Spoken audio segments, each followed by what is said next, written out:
Hope we're all good. Just wait for the everything to all catch up on me. Have a slurp of my drink.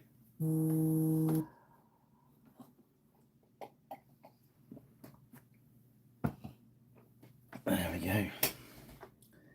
And the top clock ticks over to 7:30. Let's check that we got a good happy place to paint on the screen today. Yes. How are we all doing? Hope we're all well. Right. Tonight's instalment of Pirate Rich Paints. Foray into the age of chivalry. I've got this packet, which is MPK free Medieval Nobleman set 2. Evening Rich. Again, this is another front rank version of the boxes that weren't quite ready for me when I picked this lot up. So I noticed they've got all the Age of Chivalry stuff boxed up now. So these in this packaging don't come with any bases, and they don't come in the right numbers to play Saga. Hey, yes, evening chats. Thanks for braving the storms to get here. So yeah, that's the pack I'm using. I just checked on the website; it is still 880, but again, you're not going to get the green bases. But if you don't worry about that, and you only want 2 of them, which you might want them for heroes and warlords and stuff. Let's have these are cracking, these 2. These are, I didn't know we'd just do one of them and really go into it. I think we might do that and save one to really do it, like really go into it, you know what I mean? So I'm for painting the guy without a hat on. What thinks you guys? He's got a fancy unicorn horse.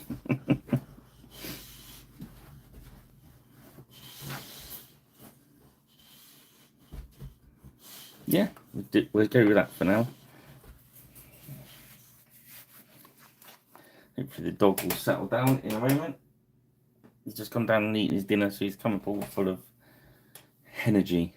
Right, so first up, I'm going to start with Moonstone Skin.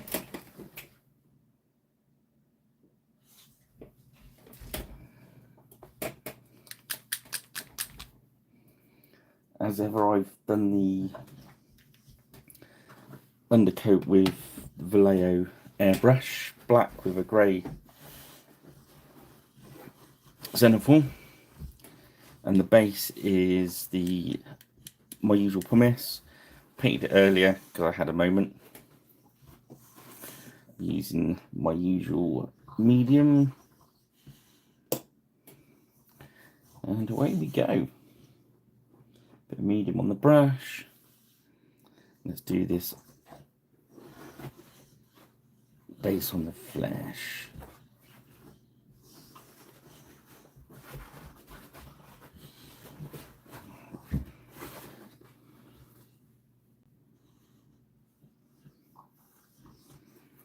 So I hope you've all had a good week.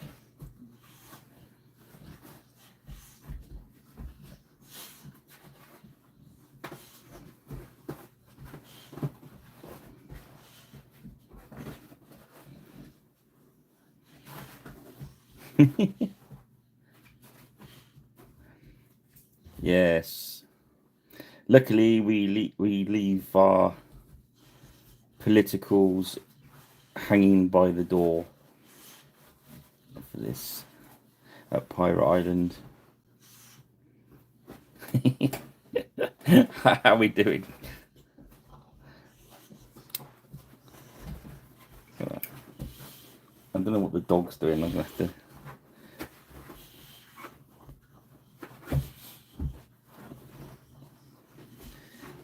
take his bed away, calm him down a bit.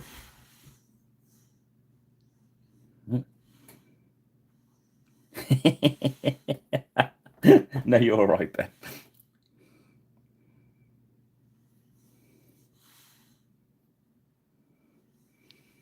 Oh, did they? That's good. I knew somebody had painted some of them. Woohoo!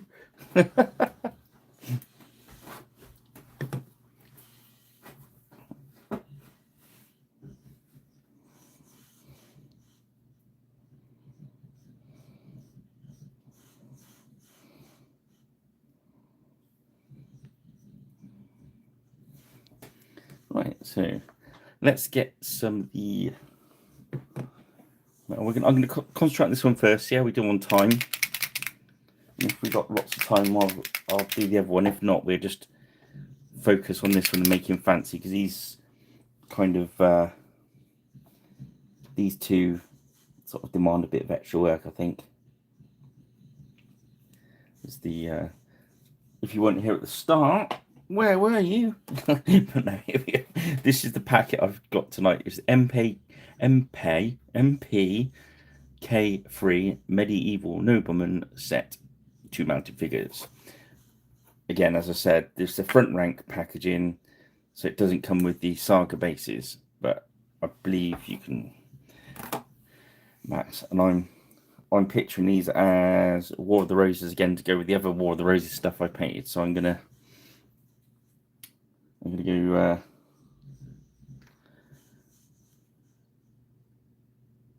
crisp packety again. I think we decided was the style of the ones from last week.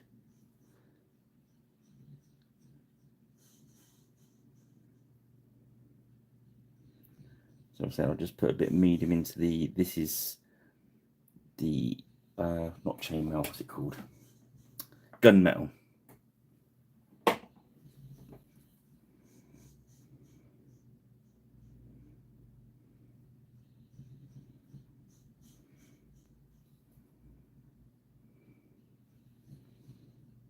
Yeah, I know the Age of Chivalry is just flying out.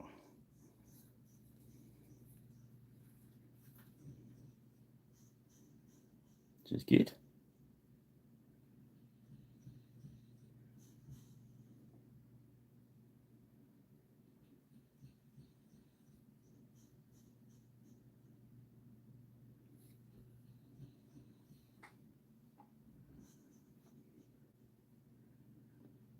Yeah, that's neato. What have I been doing? Like, everyone's staying out the way of the wind and the rain.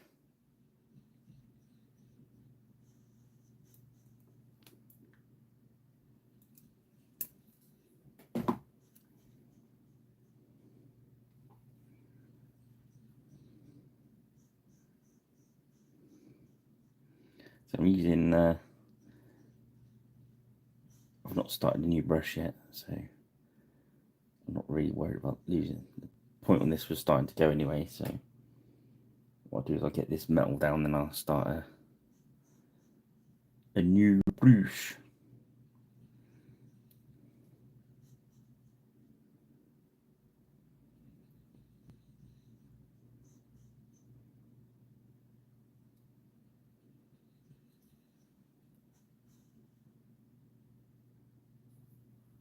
It's all been very, very busy here at Pirate Island.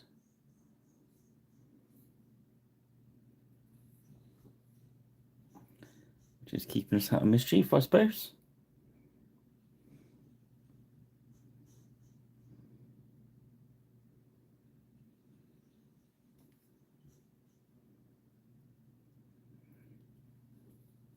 Hope you guys have had some chance for some hobby and stuff. Not too worried at the moment whether I'm going. I might pick some of this out in gold, and I might paint some of it in different colours just to liven it up a bit. But I'm not too worried because paint over quite easily. This silver's pretty good for painting over. So if you want to pick out some bits and pieces afterwards, it's not a problem.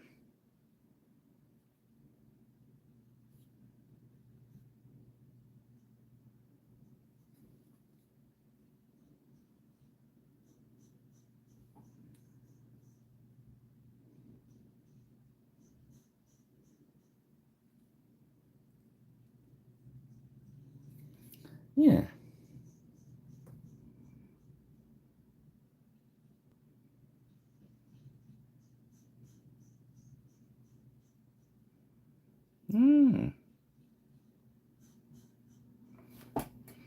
Good work.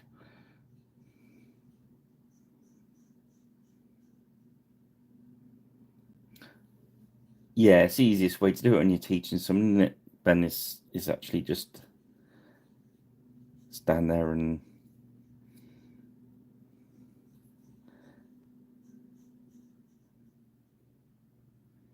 it's quite tricky if you're teaching someone by playing against them, isn't it? And because you don't want to. I've got a couple of friends who will actually just unmercifully batter you. And say, well, you've got to learn the game.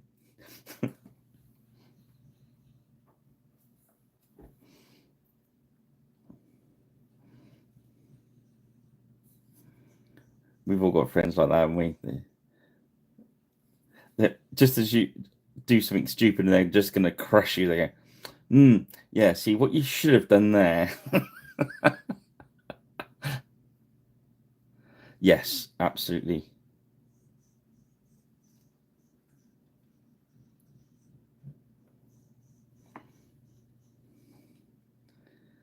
Good unbiased umpire and just keep it all moving. I had a lot of practice at that because having two boys, my sons are kind of just about a year apart, you know, and so whenever teaching it was like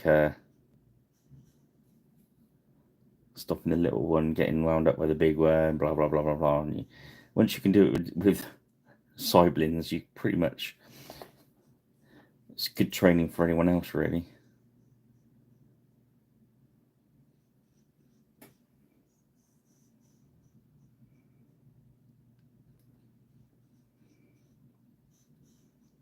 Nice.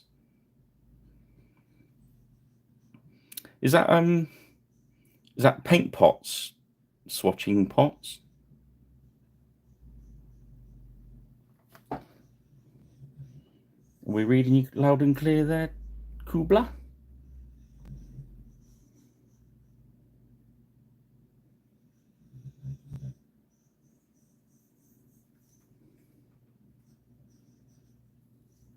Let's do that with what was the make of the paint I did that with? I think it might have been Vallejo ones.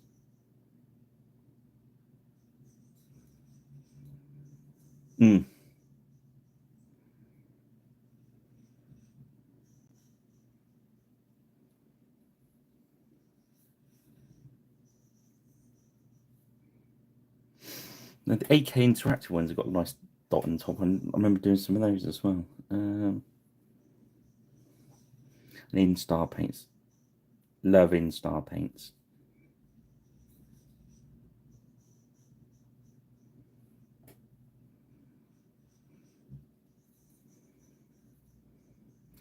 If I didn't have to do work side of the commissions, I would use in-star paints. If it slow you down, I think.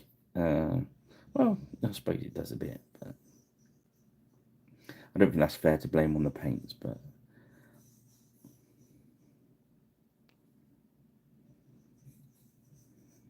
so I reckon that's metal around there. So it's got rivets around there. So we're gonna. Yes, sometimes they do dry differently.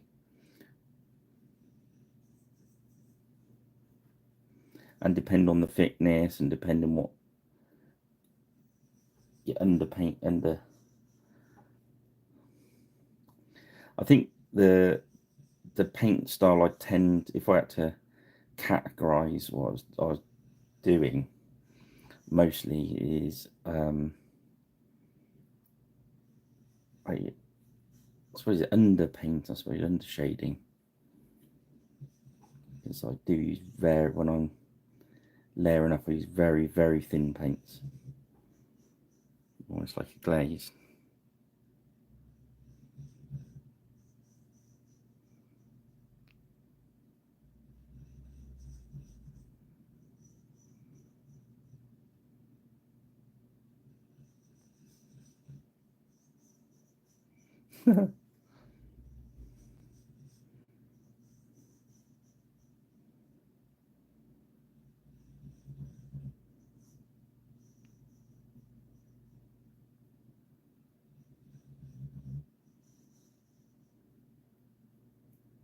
Yeah, I'm not sure if you can post links. Have a go, Ben.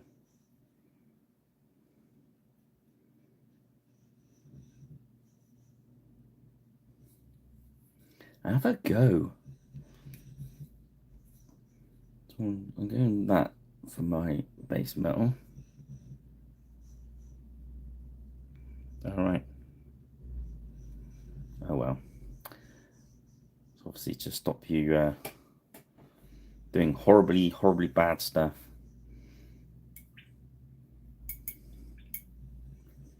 Okay, so let's, that fleshy is there, so let's for a change use our,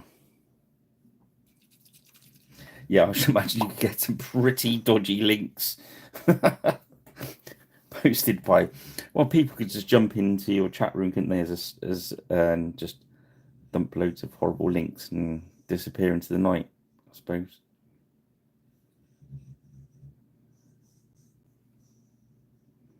Rather than our usual army paint, speed paint, I've just put a mixture. That's Reikland Flesh Shade, and the army paint one, so it's a little bit browner than standard. Yeah, the one I get hung up on is eBay. When somebody asked me about if I could can I add all the lots together and how much for a price, because obviously shipping abroad's a bit of an issue. And yeah, I put, yeah, send me your email and I'll send you a price. Oh no, it was to get the postage for abroad, and I said if you could send your address, I can't remember where it was. Send your address, I'll go to the post office and get you a quote on postage for all the miniatures, because obviously the weight changes. And as soon as in the chat it was mentioned, I mentioned address and stuff, that was it. I got a snotty email from eBay saying that my account would be suspended, blah blah blah blah blah blah blah blah. I'd still be charged the commission rate for the and I thought, bloody hell. And yeah.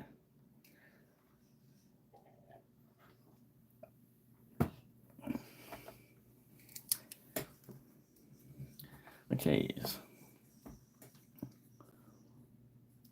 So let's have a look at horsey.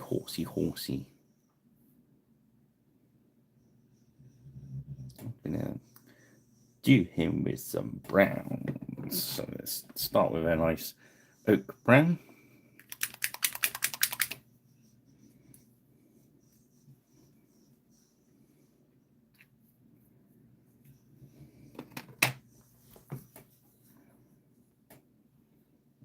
Thinness. Let's give us a nice base.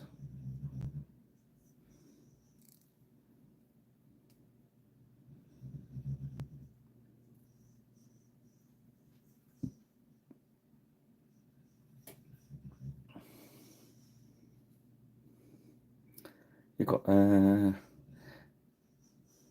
else are we doing?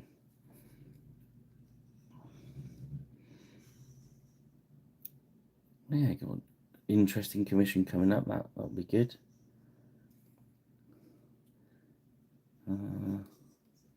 That's for War Games Illustrated, I think. Yeah, War Games Illustrated. He's contacted me about doing a couple of armies for a upcoming article for them. That'll be a challenge. I have to paint the Roman army and the Celtic army, I think it is, for March. So yeah, I won't do any videos on it, but if you follow me on Twitter and Facebook and Blue Sky, I shall do like a paint along, well, not paint along, but a progress report of how quickly we can paint these minis.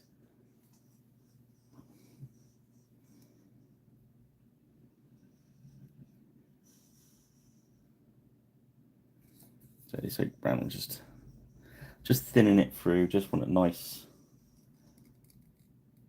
base coat for my Orsi. Good old Dobbin.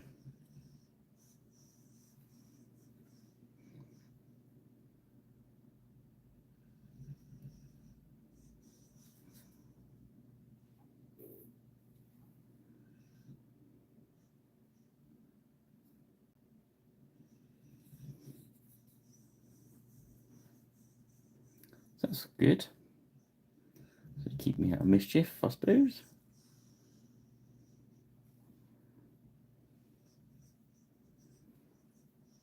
So we're just thinning this down with our medium.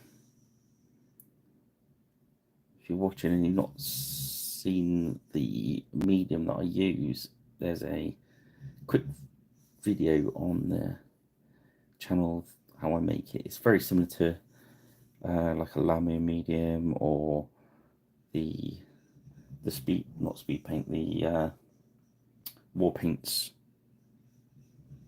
I can't remember what it's called in the war paints. I'll say not war paints, retarder.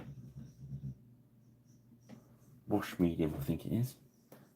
Yeah, it's pretty similar to the wash medium.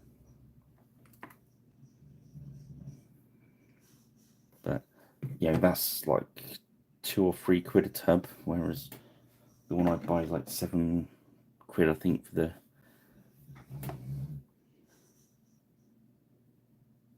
yeah. But if you don't want to mix up, if you're not going to use, I use bucket loads of the stuff, so.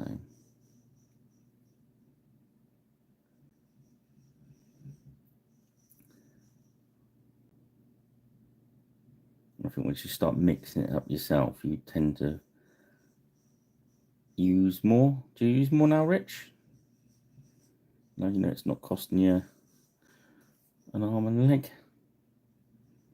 If you're not using lots of it, why not?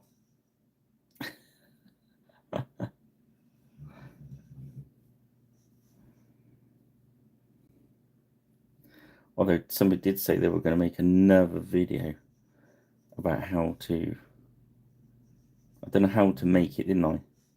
I should do a video of how to use it. I think that'd be a nice quick video, wouldn't it? I'll get on that.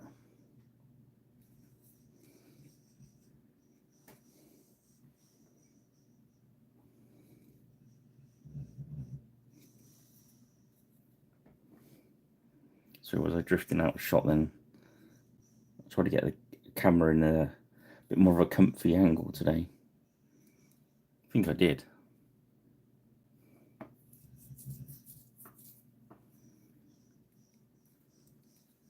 think that's all the oak brown we need. Oh, I missed a patch.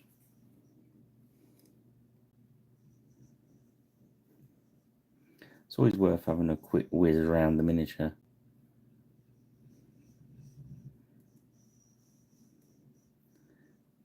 It's good for your workflow. Just keep it all moving. It's like I've missed a piece of armour there. But because I've got that medium in it, that even though the dry palette is still fine, it seems to last a bit longer. If in the warm weather, you've got the retarder as well, so you can drop some of that in it.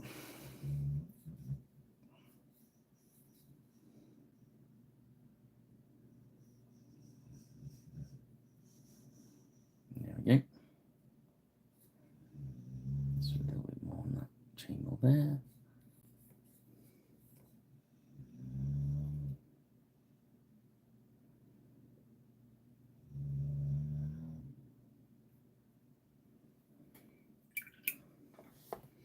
I like the heavily armoured horses, but I think for gaming,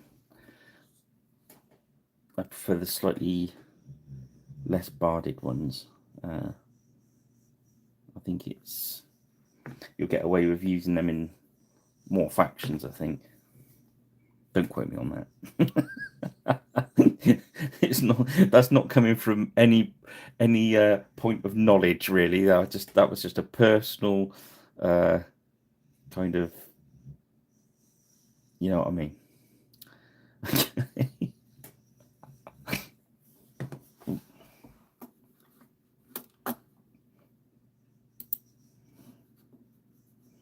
Just gonna do some clicking out.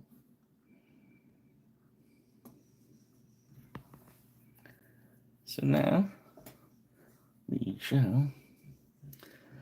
Yeah, see that's got rivets in it as well. You can't have metal hanging off of there, surely. Where's Dr. Bob when you need him? I think it is. I think it's the same as that. I think it's plates there. So we shall drop some silver on it, and then we'll fancy it out with some different colours. What we'll do is we'll paint the bottom half of it, and then make the top half into like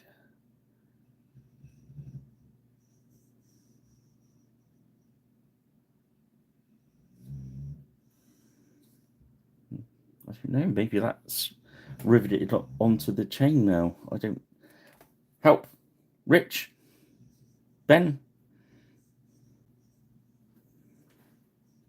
I've always thought that was material there, but this is definitely riveted on. And I know from some of the reference pics I looked at earlier that they had metal on there. No, I'm just looking at the reins, and it's definitely riveted on, and that's metal. So I was going to do metal, and then do a colour of like a reins inside. And I just wondered if that part was actually traditionally bolted onto the armour of the horse to keep it all rigid. Oh, okay. That explains it. Yeah, because I thought, well, it can't be that heavy because it's on reins. Every day's a school day, isn't it? Yeah, that makes sense. Sort of very, almost like those tin signs we put with motorbike and oil on and stuff. I get you.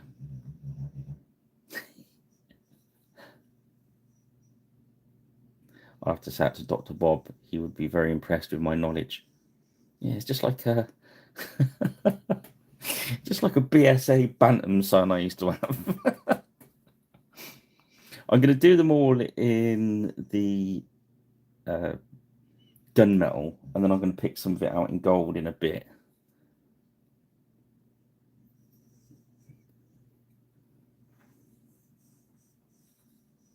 Just to make it more interesting.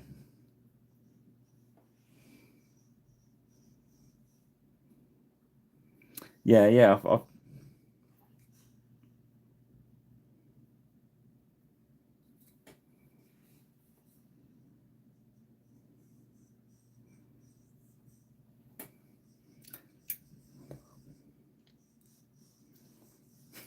probably you haven't checked against one of the other ones I've painted, have you, Rich? That'd be funny, wouldn't it? Me using myself as a resource and me getting it wrong. Well, that'd teach me right, wouldn't it?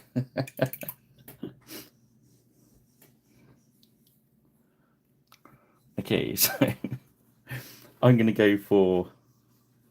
I was going I know the one on the website, it's got this guy in white and red. So I was thinking about doing like maybe a blue and red. But I do like green and white as well. Let's do green and white.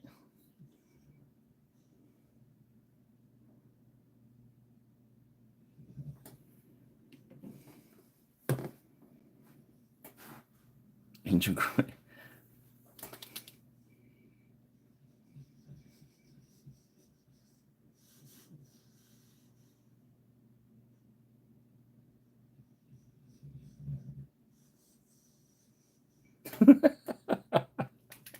It's funny, isn't it?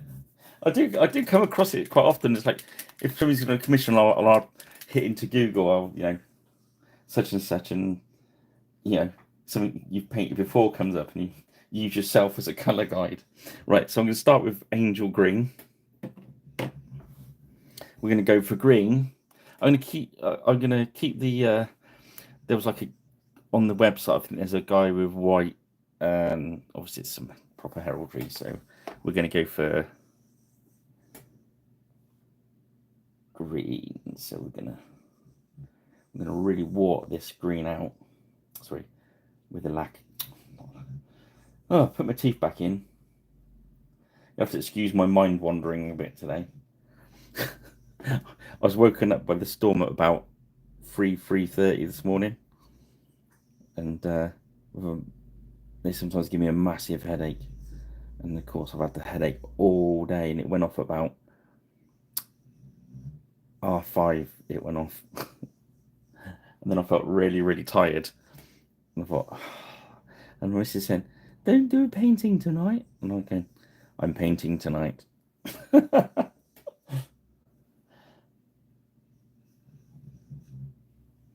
Knowing what jobs are in the pipeline at the moment, I'm not going to have any real time for sort of any of my painting, so I was determined to. I'm doing a bit of a orc ogre warband thing at the moment, so as you see, I've got very, very watered down green there. I'll show you what this paint is like. That's the colour of it full, and you can see how washed. I'm letting that grey go through. So let's thin it out. You can put it on thicker and then put a bit of medium on and spread it around, but I want to build up the colour a bit, so I want that nice and free. I want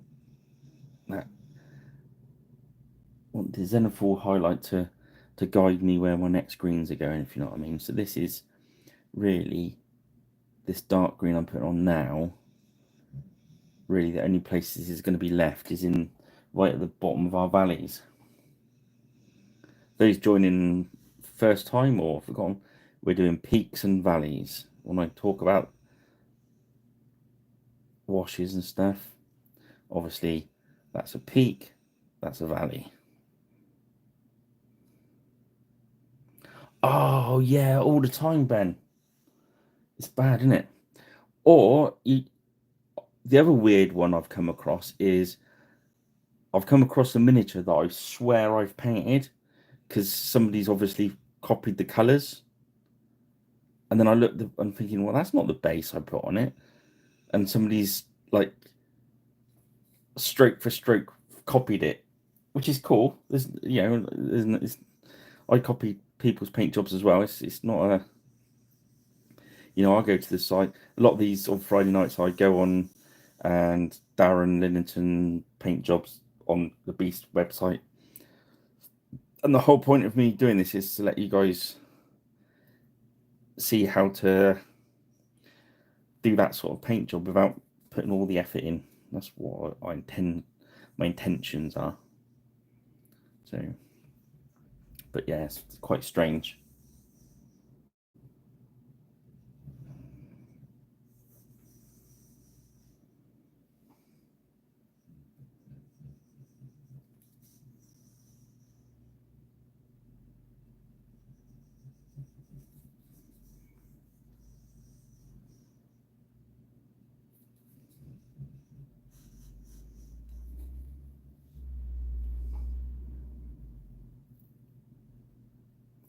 You should find it quite often that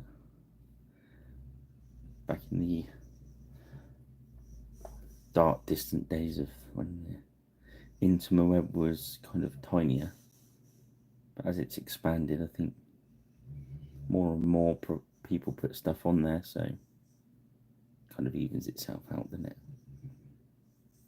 So as you can see, the dark green is really sitting into the valleys, which is what we want it to do.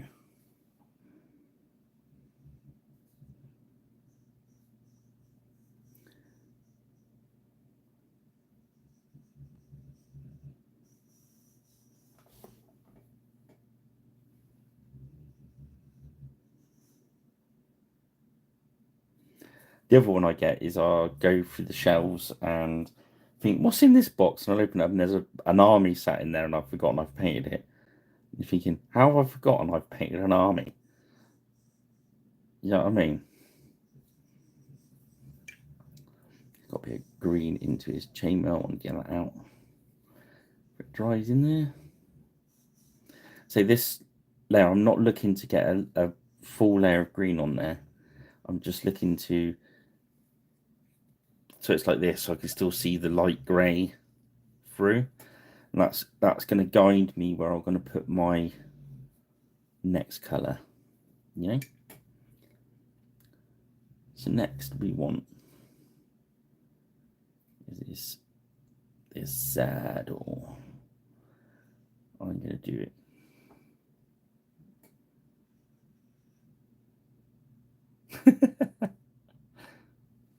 Oh, I've found all sorts this week. Where I say when I didn't have, I know I didn't have. I got all the commissions finished, and I thought I'll have a week of playing around with stuff. So I managed to get a couple of bits on eBay and stuff, and then I bought some stuff from Blue Giant Studios, which do sort of 3D printed stuff and very very good stuff.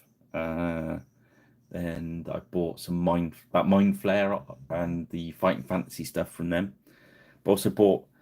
Did I show you the goblins? I think I did. I played around and did a goblin flesh. So I did 9 of them, and I did them all with completely different skin tones. Some like they've been in a nuclear wasteland, right down to very doled out. So I did those. So I enjoyed it so much that I went back and bought the orcs and the ogres and stuff to go with them. So today I've been playing around with the orcs. And I'm doing them all in that very sort of leathery, doled out look. But yeah, they're quite sizable old chunky orcs, look. They're kind of Warhammer ones, not Warcraft ones. They remind me of. Yeah, I like the. I think they're Atlantis miniatures, aren't they, or something? I've got the all the ogres as well. The war boss. I thought I'd do it like an ogre, orc, gobbo warband and chuck them into Age of Magic or chuck them on eBay or something. I just wanted to paint them.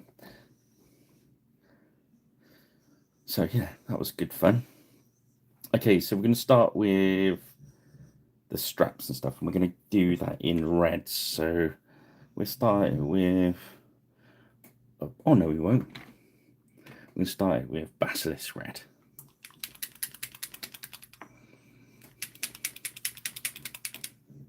Yeah, I'm looking forward, because once I've done those orcs, then I'm going to do some of the ogres. So I'll probably just flog them all off on eBay, but we might have a outing into the world of Saga first.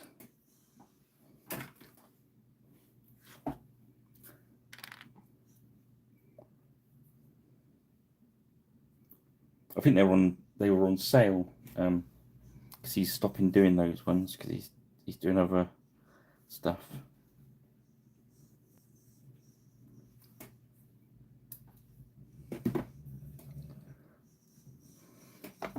Which is cool. So right, we're going to base all our red in the Basilisk Red. So I'm going to do like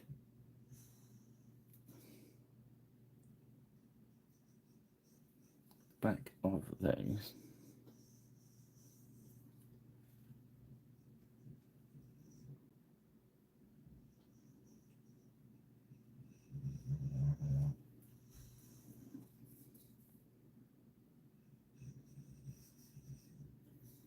Yes, so if I feel good at the moment because the headache stopped, which is good. But if all of a sudden I take a crash and get really, really tired, that's why I thought if I concentrate on one of them. But I think it's going to be just one of them by the time you've fighted around with layering and stuff on this one. But we are looking for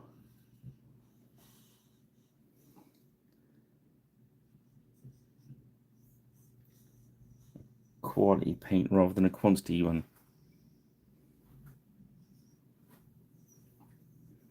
Because these are gorgeous miniatures. I say they're £8.80, so not. I don't think that's mega bad for metal, 2 metal miniatures this quality. It's not like you have to buy 100 of them, is it?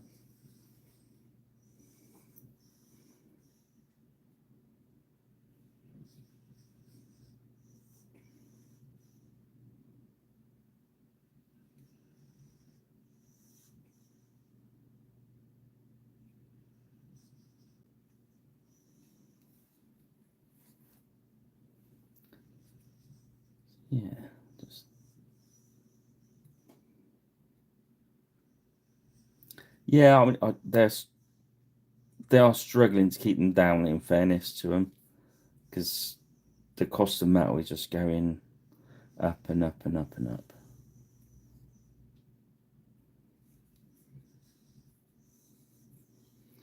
And if anyone's going to York, I know they're still taking orders for. Is it Var? I can never pronounce it. Varponak. Help! You know, the York show.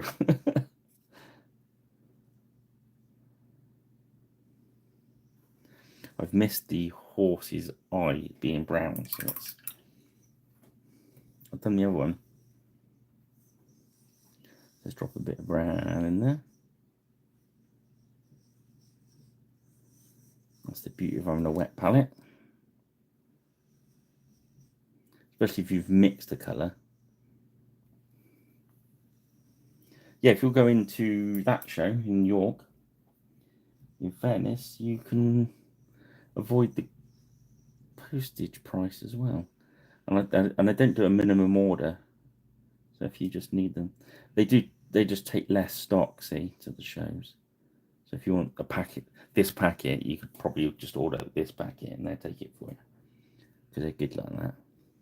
It'd be a bit mean to them to do it, but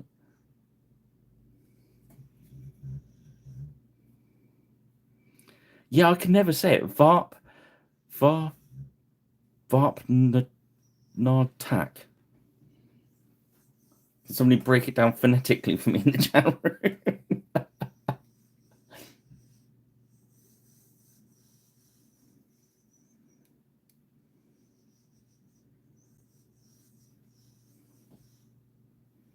So I'm just, anywhere it's got any straps, we're just going to go red. I'm just trying to get as much colour into this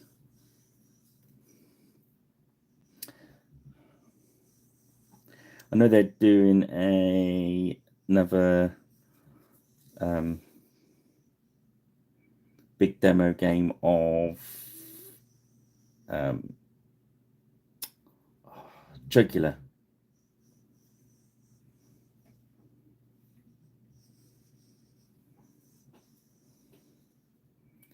So that's always good fun.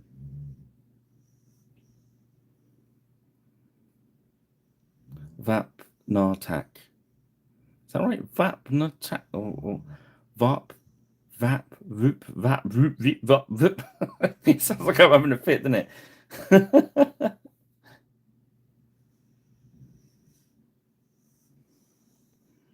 I presume it's something. Is it a Viking word or being York?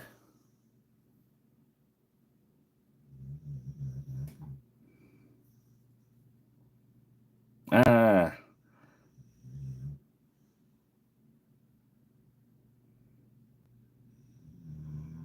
hitting stupid persons. Thank you. It'd be good though, wouldn't it?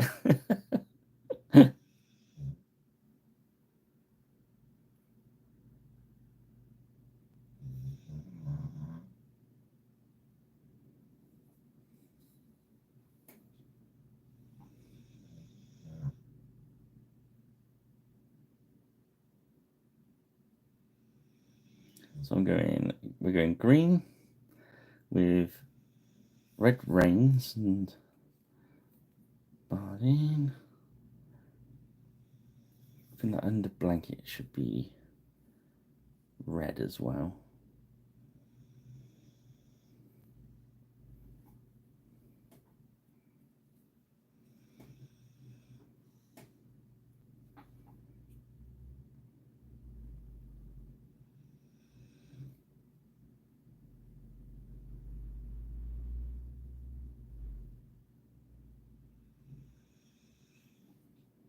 So do red under blanket as well.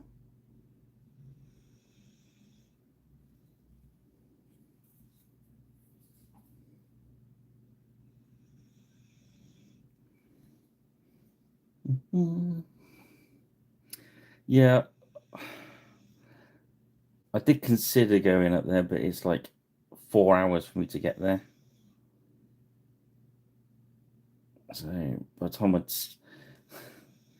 to set my stall up for like 9 o'clock, I have to get there at 7. So I have to leave like 2 o'clock in the morning.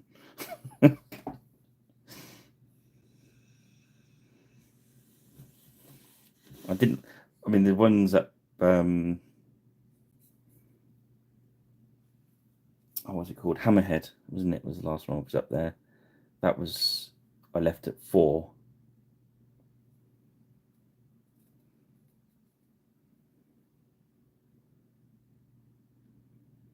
I'm just not sure how jolly I would be.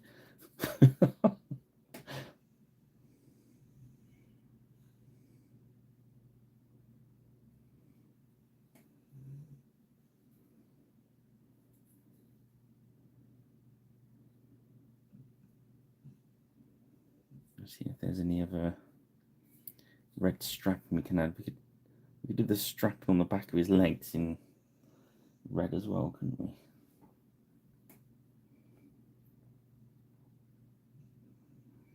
Yes, I'll talk to the beasties about if I can get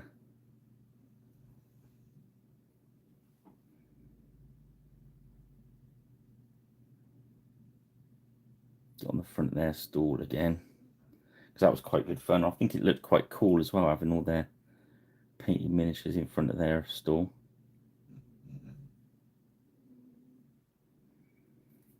That's where I showed you the the magic pirate, pirate magic.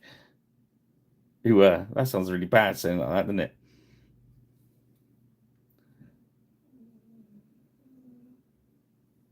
I wonder if I have to do the sheath of the sword in red as well. I'm thinking of putting some black in there. I don't usually put black, but we're gonna have lots of different colours, and I need to. Sometimes you need to break it up.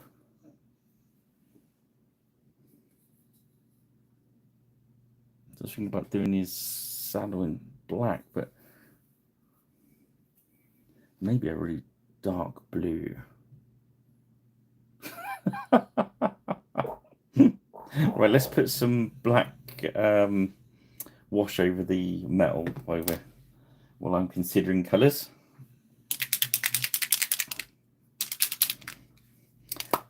I shall bring the magic pirate trick onto camera next week if I remember to get it out of the figures bag it's hiding in. Did your missus work out in the end, Rich?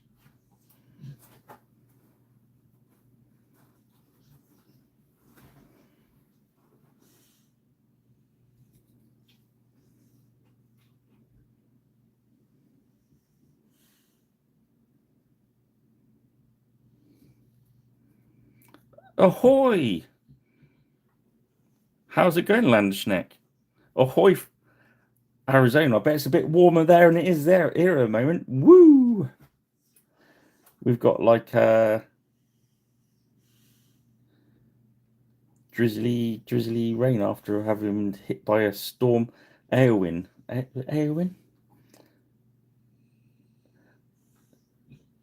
Not like a proper sort of big American storm, just one of those small UK storms. But you know, we're only little.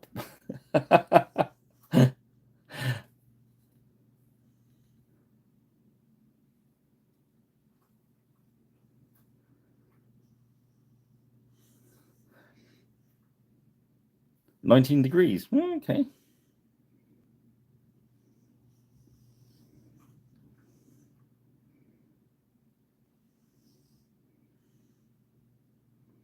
I think we're into double digits today, just.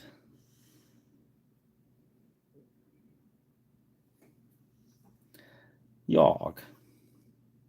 As you see, we're painting tonight. This is the pack we're working on tonight. It's the MPK free Medieval Noble Men set from Front Rank Miniatures, which is Gripping Beast. These Gripping Beast, I'm doing this for the Saga Age of Magic. But they've put them into the proper Saga packets now. But when I was down there grabbing these the other week, they hadn't quite got the packets ready, so I'm still using the Front Rank ones. Cheers, yeah, we've been going, what, 50 minutes so far. So we're still working on the base layers of him at the moment. So we do a mixture. I don't know if you've seen any of the other videos. Sometimes if it's a rank and file miniature, I aim to paint it quickly. And if it's going to be like a hero or a warlord miniature for the game, we take a little bit more time. But it's nice to see somebody jump straight in the chat room. They're all very nice on there. If you're watching and you're worried about getting involved in the chat room, they're all nice guys. And yeah, no one will be nasty if you're in the chat room, because we just chuck you out. We'll have none of that here. Yeah, so I'm just using this as like he's going to be a War of the Roses nobleman. But I wanted him quite sort of generic, so I'm not going to go for any particular coat of arms. It's just go for a generic-y one so it can be used with more than one faction for Saga. What sort of... Oh! Which Rich is this?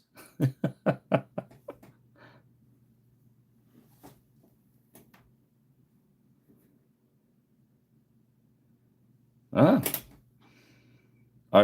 Colour me intrigued. Oh, I missed somebody. Oh, the miniature painter. Sorry, guys. Dude. Sorry, I didn't look up at the screen. Ah, Ben. What do you mean you make me proud because you didn't glue yourself together? I can't imagine you doing anything without gluing yourself. It's for those of a certain age in the UK, we all remember the Secret Diary of Adrian Mole where he glues a Spitfire to his face. And that's how I picture you all the time, Ben, with bits of tank and stuff stuck to you.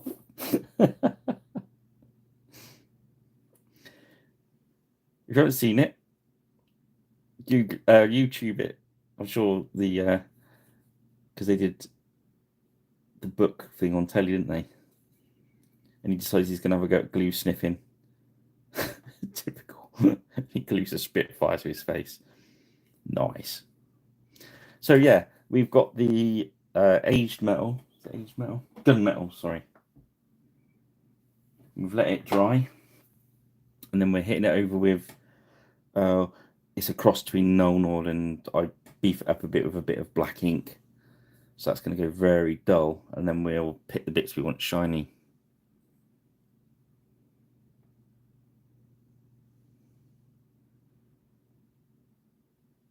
Wow. Some brave, brave guys flying.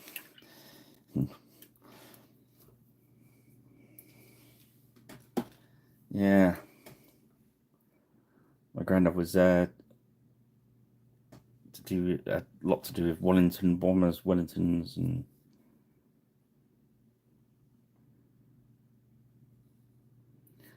my nan actually worked at Vickers down the road, which used to build Spitfires, which is quite cool. Let's grab in there. I want now. Grab in. I want to grab just. This is just a black. I chuck black in there and water it down with the medium, just so it's a very thinned out black. Reason being, if you watch this tail, I want the grey to show through. So that black, as you can see, is watered down quite a bit. I'll put some of my thumbnails, you can see in a minute. I like it like that because obviously now where I put it on that tail, I could use it to basically the zenithal highlight will give us a natural highlight anyway.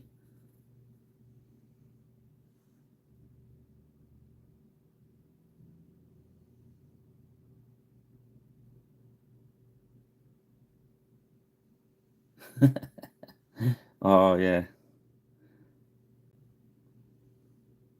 I think the trick with white though, Ben, is once you get your plan, once you've planned out how you're going to do it, just stick to it.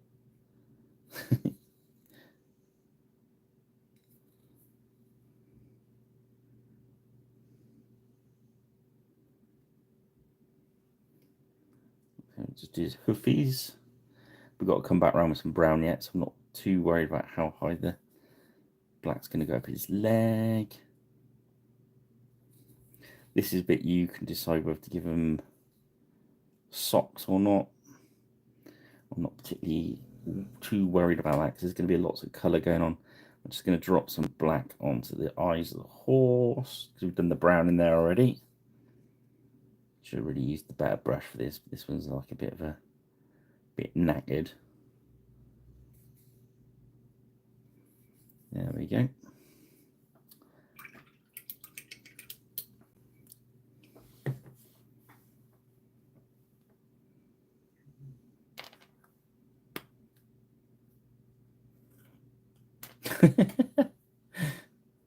Yeah, that certainly would. That'd shock them, wouldn't it? All right, now that green we've gone very thin on, you can see where the highlights are. You can now decide whether you want a stronger shade in the valleys. For those that missed it earlier, we decide on, for want of a better word, when I'm talking about where to lay your highlights or your things, we decided these were going to be peaks and valleys. Yeah, peak, valley, peak, valley.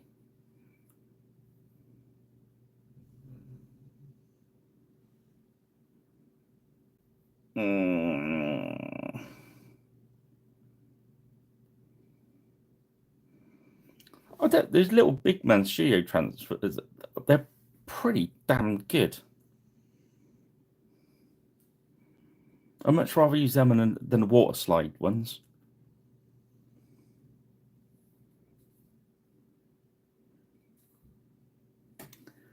Right. So next up, all my natter in tonight. That's because I've been headached all day, so I'm kind of just starting to wake up. Let's get some gold on there. Greedy gold.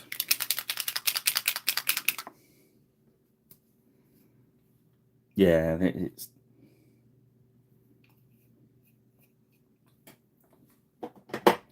very good. Let's find a knackered brush to do our metallics with. Now, just do the cross guard with his sword.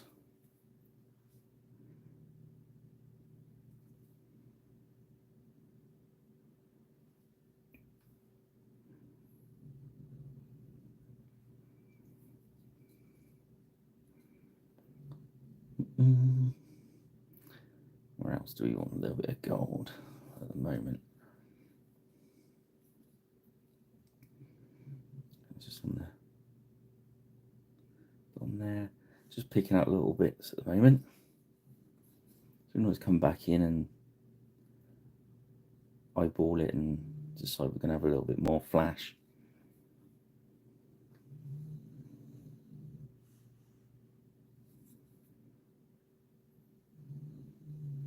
These are nobles, so they are, well, just over an hour so far, so we got plenty of time to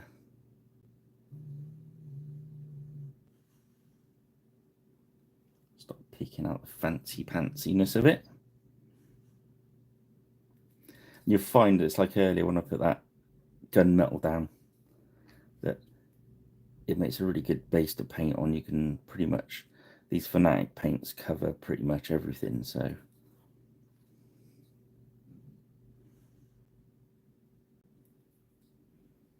that's pretty neato. Let's make these bracky bits.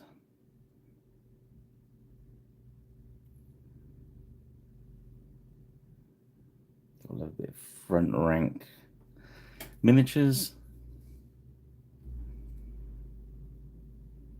I was trying to think what else we've done this week. We've done these much around those gobos, much around some old Growlpartha stuff.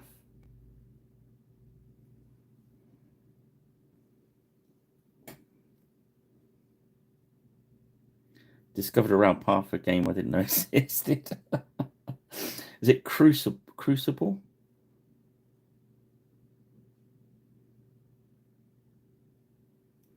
So I'm just picking out those high areas on there. This is, as I said, I'm not too worried about, it's no one in particular, this miniature, so we just want it to look cool for one of our saga.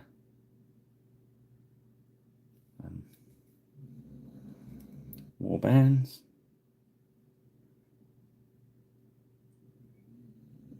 If it's too fancy pants, we're just sticking the Age of Magic, which is cool.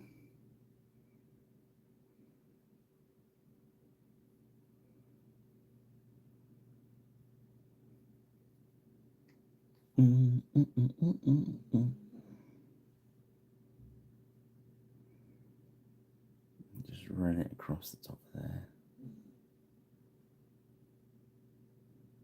Just picking out the rivets in gold as well. And we'll go back and tone this down in a minute.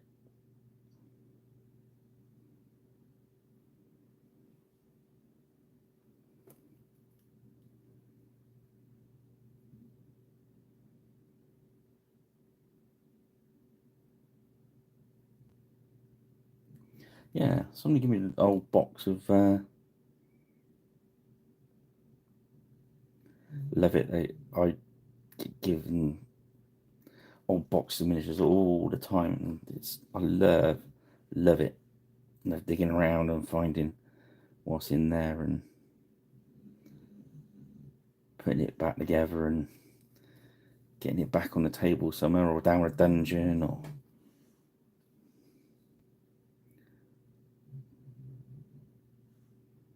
nothing gives me greater pleasure at a show when you get a bunch of young role players buy a load of old 80s and 90s Ral Partha and Grenadier miniatures, and you know they're gonna go back and put them down a dungeon. That's just great.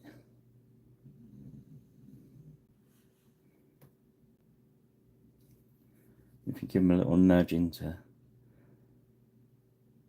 a game like Saga, it's not much of a nudge. Ahoy, Kev! How are we doing, mate?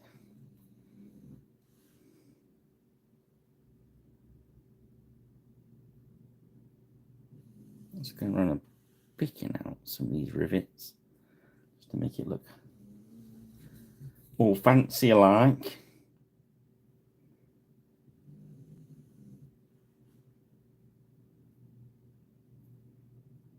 Should have picked up a better brush. This is the brush that I've been using for the metallics because it's pretty knackered. Not good for doing rivets, so.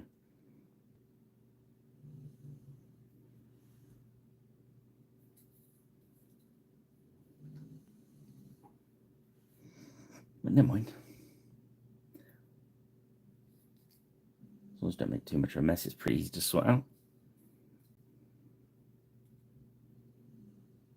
Oh wow. Yeah, we had it about 3 o'clock this morning through to about 6, I suppose.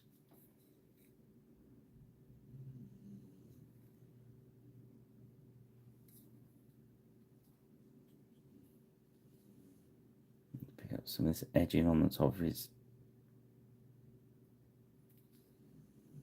arm there.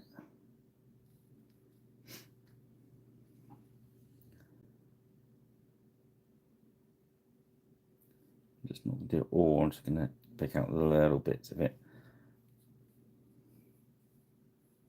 Probably not right to what I should be doing, but I'm going with rule of cool on this guy. I'm not really worrying too much about what it should be. He's got to look cool for my saga. So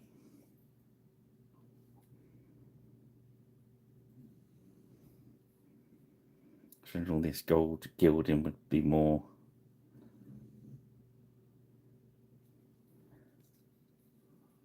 but I'll ask Dr. Bob when I see him.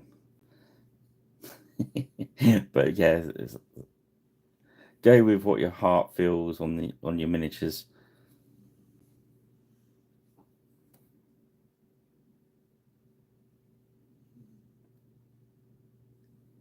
Especially a saga, because you're telling a story. It's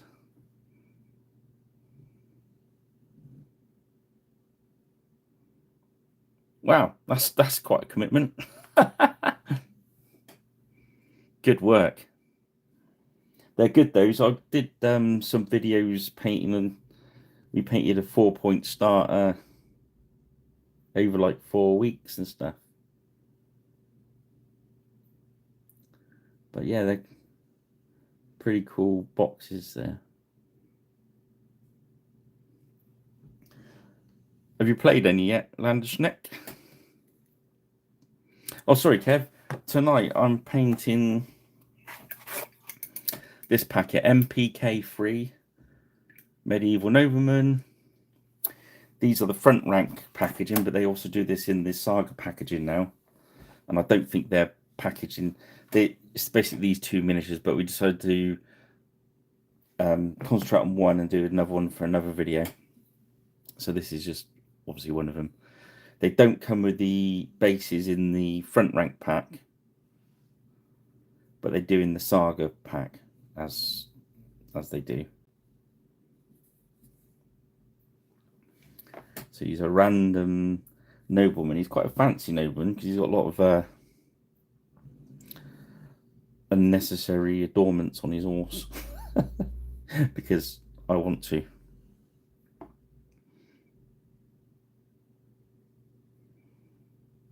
Oh, cheers, Sullivan, and welcome.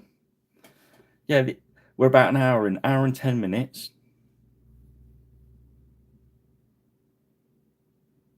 All right. Which ones did you paint?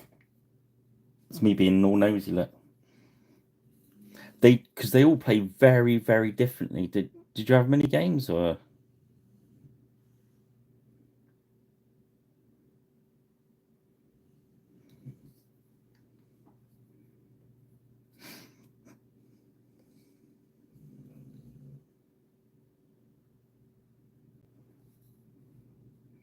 Yeah. Well, Frank's you go to, isn't it? Is your Vikings.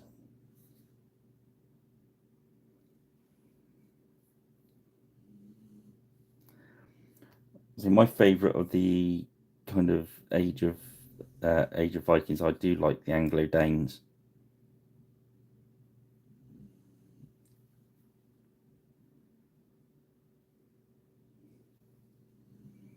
If you're going for the fantasy style armies, you got to go maybe John's Vikings.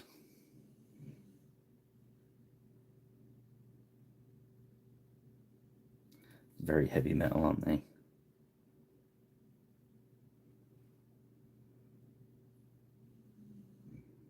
Yes, I've always liked the Anglo-Danes.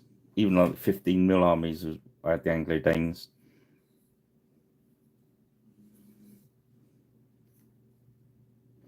It's a good starting point for saga. If you've got the Anglo-Danes and the Vikings, that's if I'm teaching someone to play saga, that's the two armies I use. So warbands, because you've got like the immovable force meets the, you know what I mean? I think you do.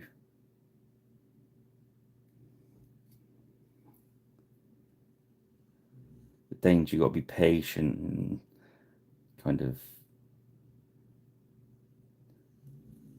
hold your nerve. Yes, I did. Very quiet. Had a little bit of time off over Christmas. Didn't do the channel. But yeah, good. Got had lots of jobs, a lot of painting jobs on. So sneaked up as often as I could to get a little bit more work done. And when you have to do his horn gold, I like the way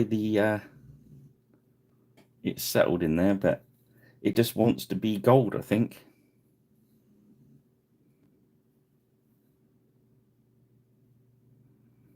Yeah, good arm.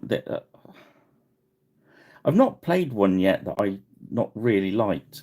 My latest army is waiting to smash Richard's Goths to pieces. Is my picks. I actually managed to beat some Vikings with the picks, which was a bit of a victory, really. Thought I was going to get well and truly thumped there. There we go. We let all that calm down a bit, and we can get. I think some of these need to be. We've gone very. I've probably gone a little bit too fancy, but hey, we're going to tone this all back down in a sec. So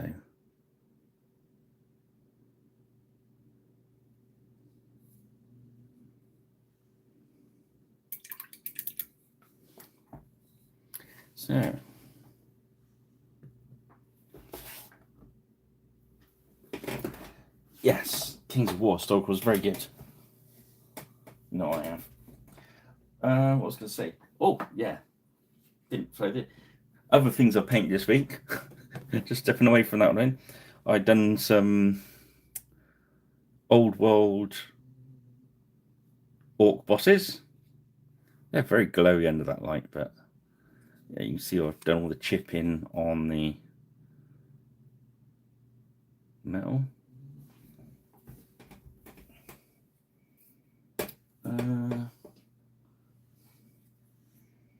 What else did we do?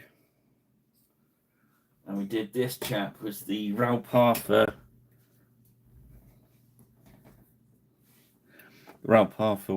Infernal Elf Serpent Rider.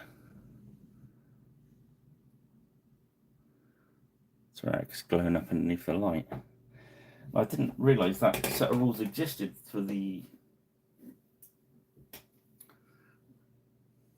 Oh yeah, we did the couple of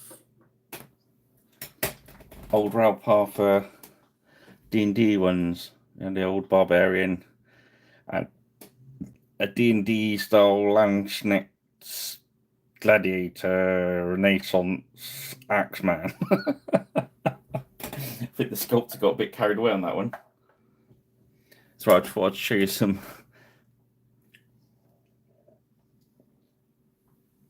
It's very similar to Warhammer Ancient Battles, actually. That's the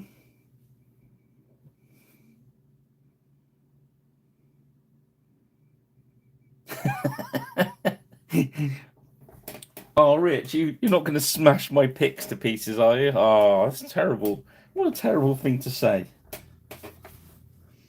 They only want to be friends.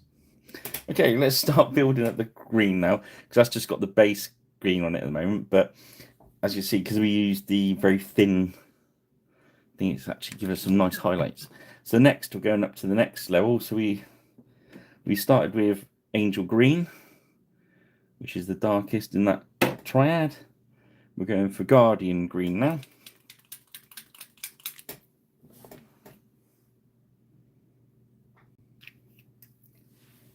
I'm going back to a decent brush. It's got a point on it.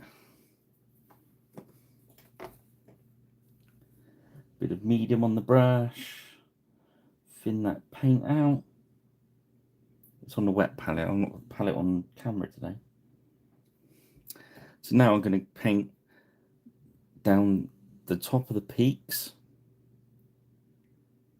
coming down the sides, but not going to the bottom of the valley. Can you see that? You see where it's still wet.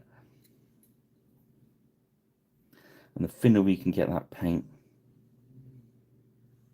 the smoother our transition is going to be. So I'm aiming for, it's kind of plotted where we've done a very thin green. All these light areas are where we're aiming for.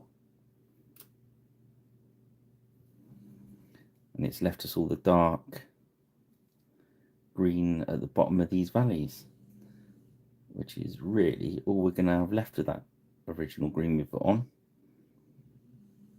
Now, if we were doing a quick paint job, what we could do is throw a wash over that to make that even stronger, then maybe just hit a highlight on it.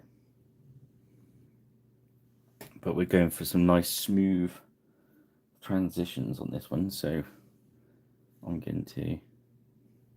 So I'm still using very thin paintlet.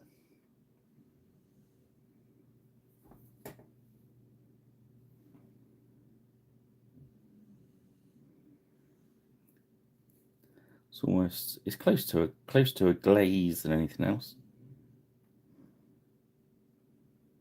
And I'm trying just to stay on the peaks, not the valleys.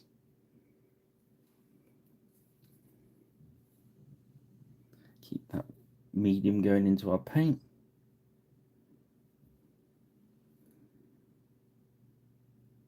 Probably see the paint going in more because it's wet paint than colour wise at the moment, because it probably doesn't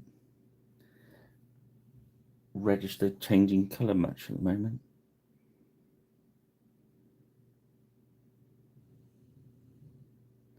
Because they're two very similar. So there's only one step between them. That's the new Fanatic paints. You got the 6 in each. So it's like a double triad, I suppose.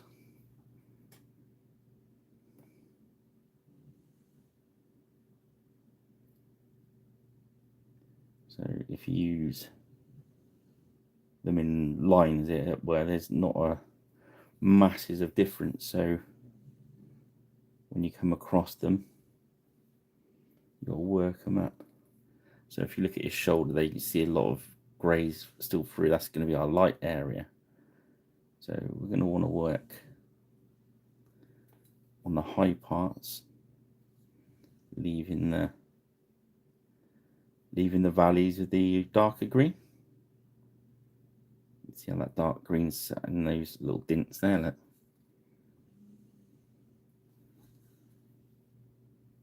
Just letting this colour build up. So you don't want it too thick. It's almost too thick. If it's too thick, it's still got quite a bit of medium in it, so we still got time to work it around the miniature. So I'm staying on all the higher, the raised peaks rather than the dippy valleys.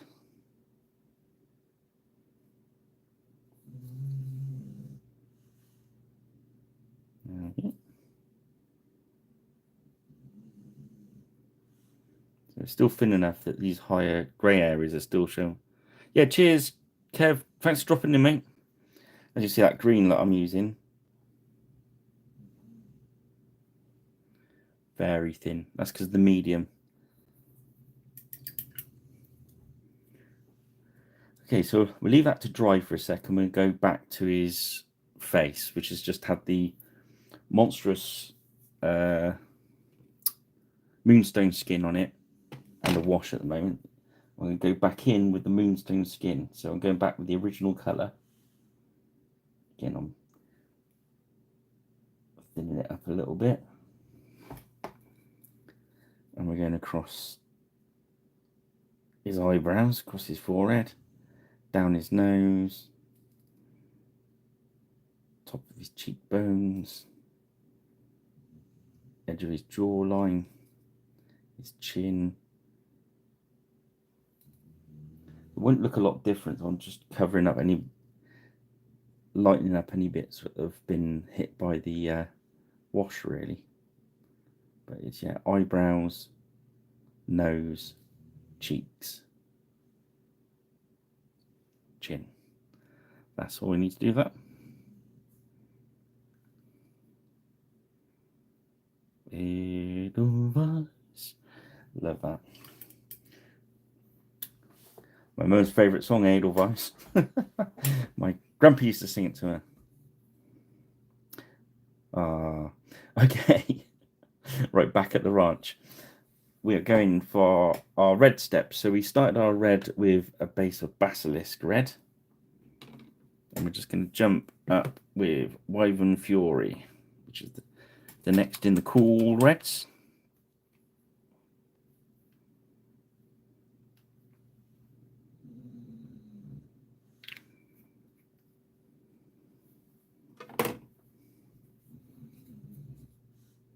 Again, a bit of medium in the brush, pull it out, and I'm looking to, so anywhere there's a shadow falling, so along the edge, I'm not going to go right up under the edge,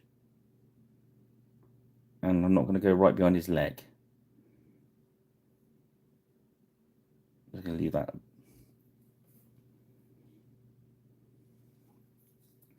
And again, on his straps, we're not going to try and get right down in there. I'm just going to come across the top and let it naturally go a little way in, but not too far.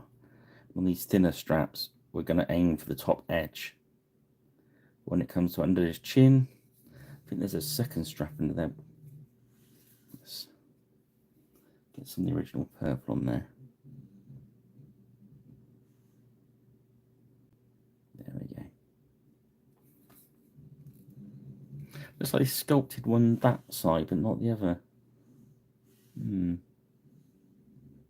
We'll paint that side in. And we'll just paint one. We suggest that there's a strap there. I'll give that a rinse, get back onto the lighter colour. Again, that strap there, we're not going to go right up into there, we're going to leave that as shadowy, and we're going to come on the top edge, and as we come down we're going to fully coat the bottom. So anywhere there's shadow for, because we're going to put another red over the top of this one yet.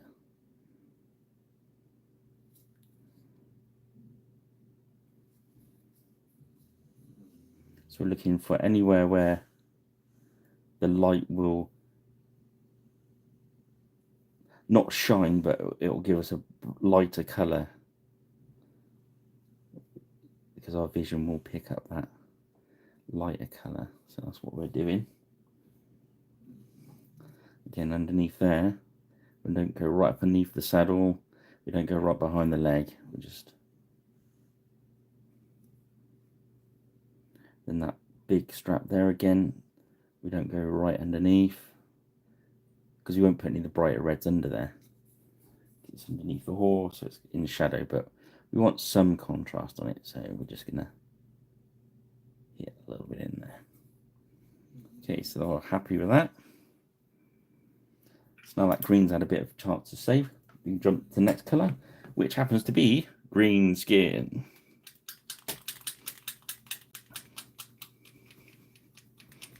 Make sure you give them a good shake. Not as bad as the old army paint ones for shaking, but they still do need a good shake. Again, we want to thin this green.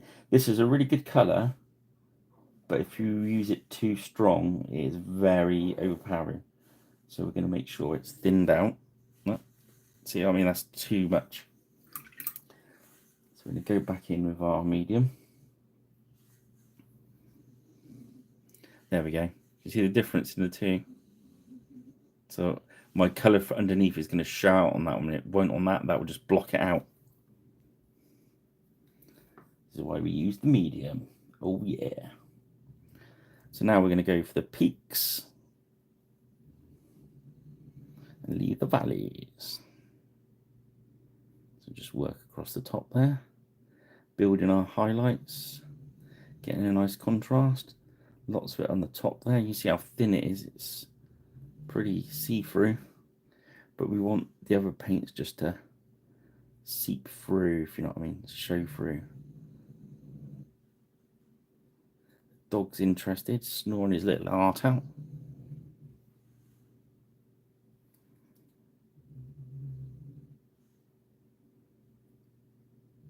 But we want to stay, we've done that first to do the darker bits, so now we're staying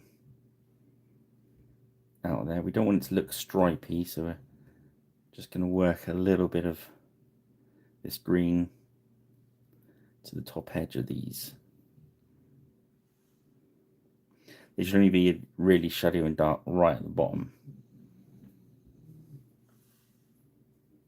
Keep that medium working. As I said, if you're not, the medium I'm using is the one I make up, but it's very similar to the one you can buy from Army Painter. It's just like a paint medium, it's same as Lamia medium from Games Workshop, whichever takes your fancy. I just mix my own up. If you've not seen the video on it, there's a little video somewhere on my channel, and it shows how I mix up on there. But as you can see, that green I'm using that is very, very thin. It's going to give you a better blend.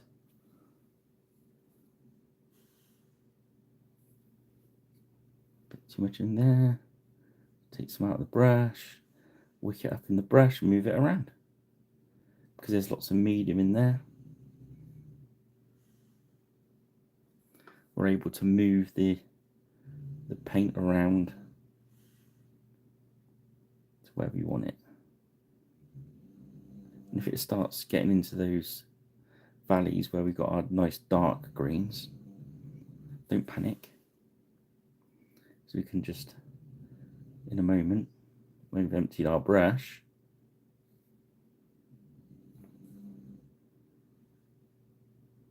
sorry, I'm a bit close to the top of the screen there, sorry guys. Empty our brush out, then we're just going to run it down those valleys.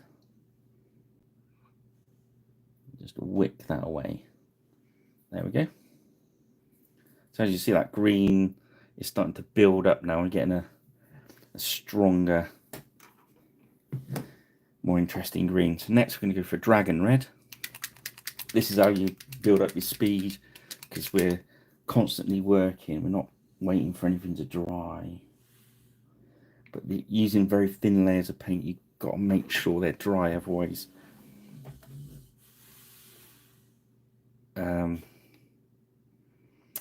if you don't wait for them to dry and you go in with more wet paint, you'll lift the layer you put on there before. You don't want to be doing that. You don't want to be doing that. Okay, so we're gonna get our medium into that red. This is the dragon red.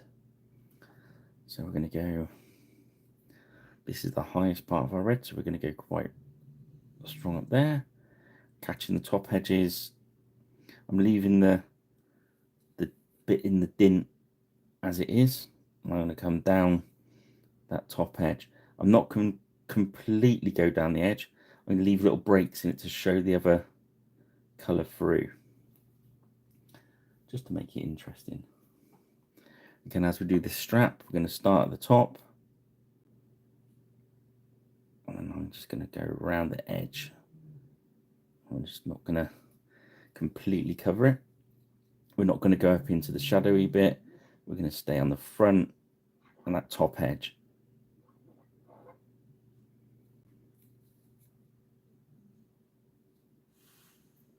Again, there we're hitting that top edge, almost like an edge highlight.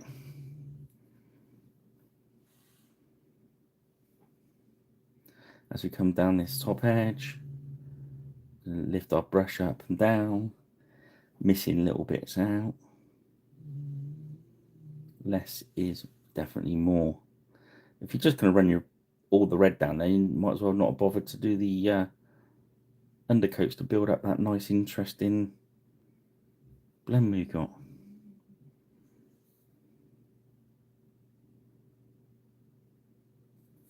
There we go. And that cloth we're doing red. Again, we're staying in that second colour we did, so we're going to stay inside that and work towards the edge where the light will just get in there. We're leaving that more purpley one up near the edges where there's shadows. Again, you put a little tiny bit on the straps underneath, but not too much. Remember, the red I'm using as well, I'm watering it down, so it's again, as you see, it's very, very thin. Maybe not quite as thin as the other ones, because I'm trying to edge with it a little bit. Okay, so now we come to our next green. Probably going to be our highest high. Eternal Hunt. Make sure you spell that right.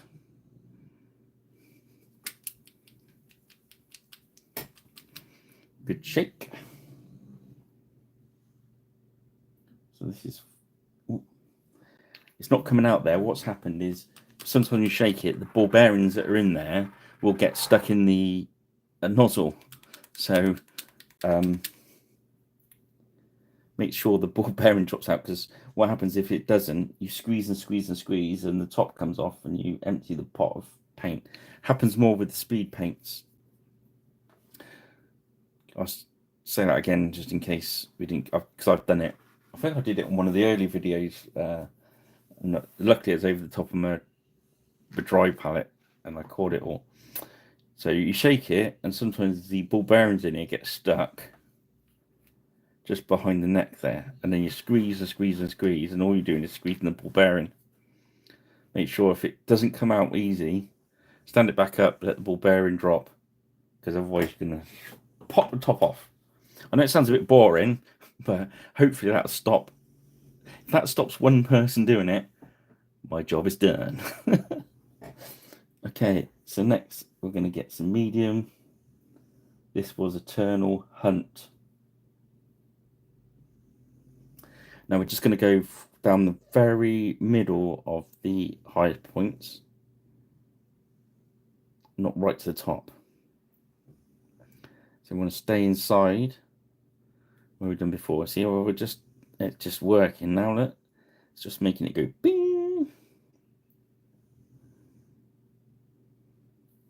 Stay out of the shadows on this one. It doesn't have to go top to bottom. In fact, less is more. So we just want to get that very highest edges in.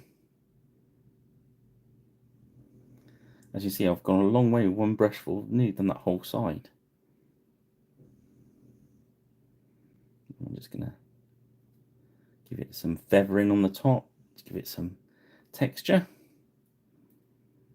And work some of those down the top of those. There we go.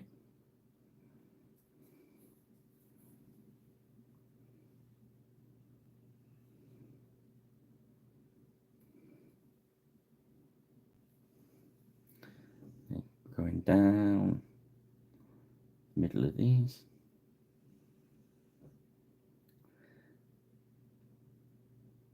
Or if you go too strong, don't worry, because if you're taking it to, if I carried on going lighter and lighter and lighter here, and we took it to like a really, really bright, too bright, if you know what I mean, you can just grab something like a green wash or tone and just give it a glaze, so it's like put like a lens over it. It's quite a nice way to paint, actually. If you paint brighter than you can imagine that you want it, and then take it back one. I think it's what's his name gone? Oh, I can't remember his name.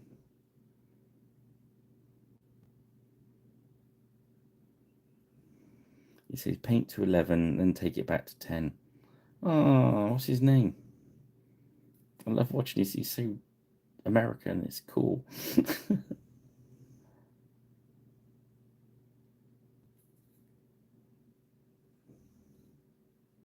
Can't remember.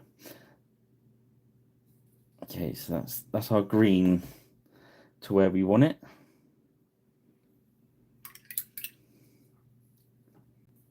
Now we're going to go to pure red. That's it. Vinci.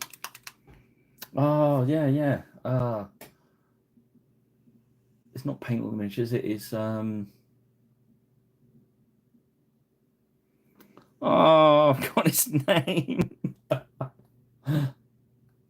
not watched him for a while. He used to do a lot of YouTube and he stopped, didn't he? He does all GW stuff. Is it Vince Ventura? I keep thinking of American wrestlers.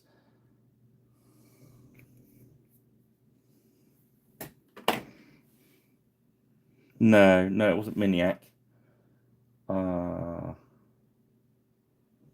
It comes to me in a minute. He tells everyone he's not a scientist. I'm not a paint scientist. I'm not. Okay, so this red is going to be our highest color, so we're going to go for the edges and the very highest parts of the reds that we want. Vincent.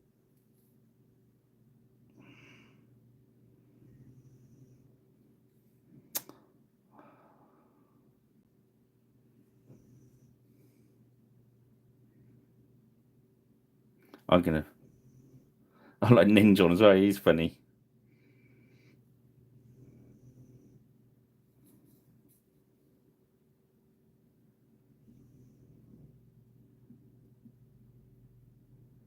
we're just letting this red go across the edges there.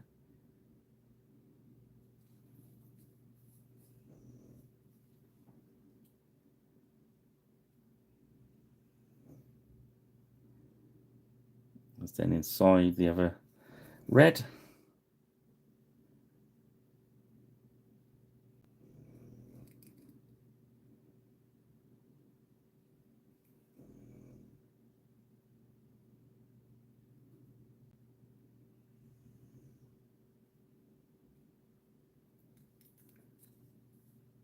That's it, Vince. Yeah, Vince. Is it Ventura or Venturelli? I can't remember. Love his love his videos. They're funny. Good painter. I like all those guys. I do watch other people's videos whilst I'm painting sometimes.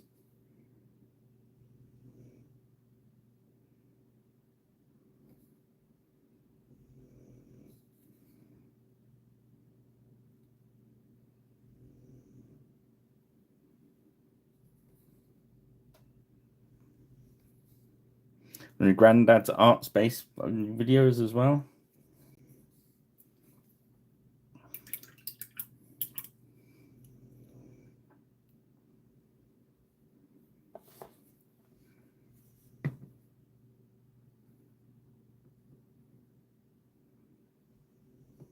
There we go. So I don't know, 1 hour 40 minutes we're in at the moment. So we've got our green base down. That's done. Our red's done. So we're going to have to do some leathery stuff. So I'm going to start with Brigadine Brown.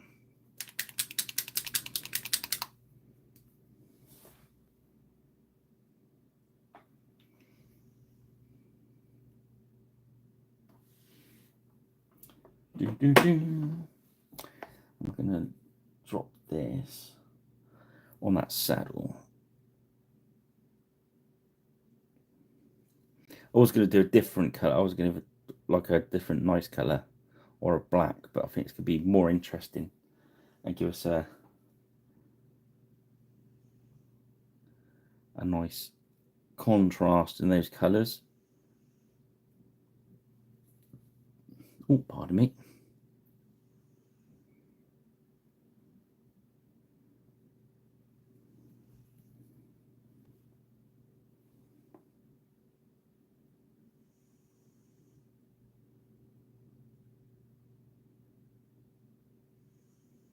There we go. Just working that in there, letting the medium work it in.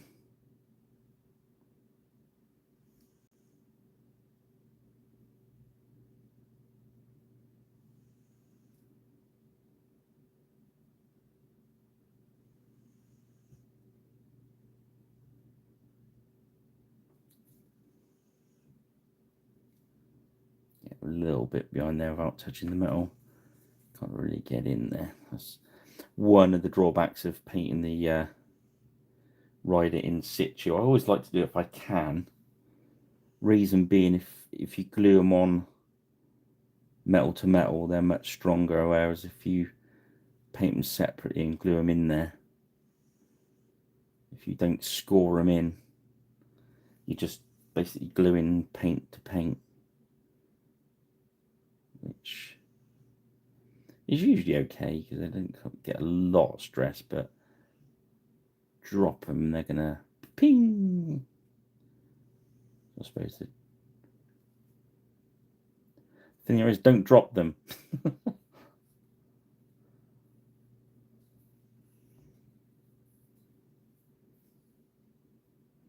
can do the back of his leg in brown. Yeah.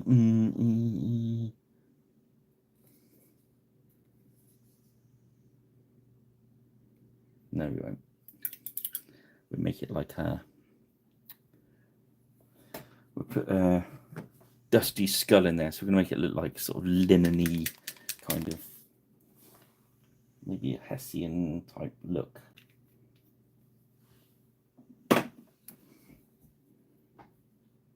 Just so we haven't got too much brown in there.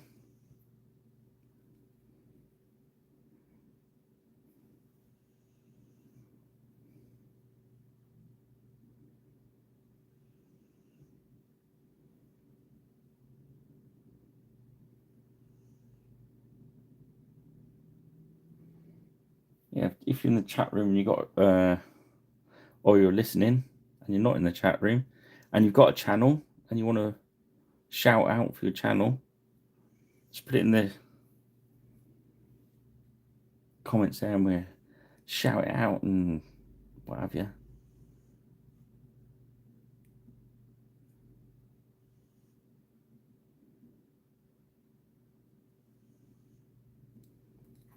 There we go. Starting to look interesting.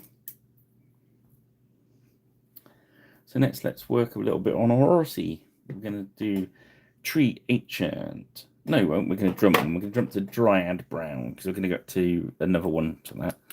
I don't mind the horse having kind of bigger jumps in the paint because the way the muscles work, they kind of very defined. So it's I don't mind them having a bit more of a jump in the colour. We still don't want them to be like a shocking jump. We still want to, again, we don't want to go with the lighter colour right up underneath that barding because it's throwing loads of shadow. So everything under there shadowy is going to have a bit more definition.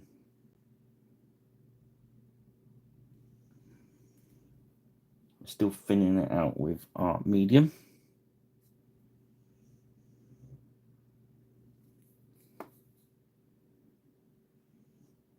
Right, we managed to stay right on topic on miniatures tonight, which is good. We haven't discussed any strange films or anything. Which is awesome. So have you all got Age of Chivalry? Because they've neglected. I must ring Darren up and remind him to send me a copy. Me talking like mad about it and I've not actually read it yet.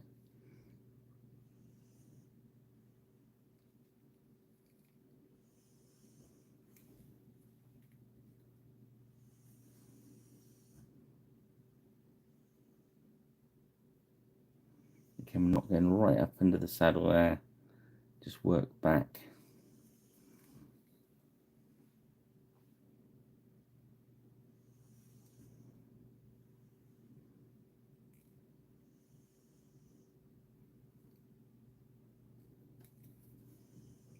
All these lighter areas where it's coming out from underneath the barding.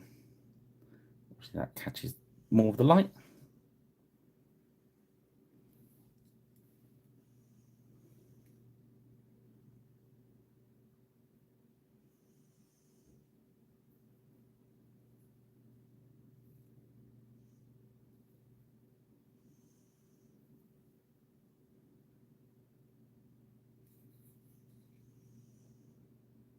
Oh, Hell Comes the Frog. That was a great movie.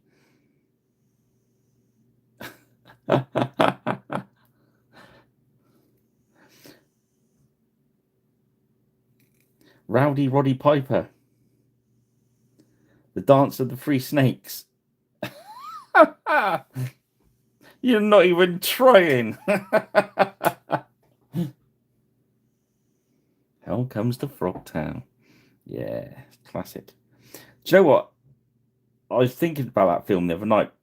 I know that sounds dodgy, but I bought a new set of rules for a role playing game, and there was some of it was reminding me of that sort of 80s.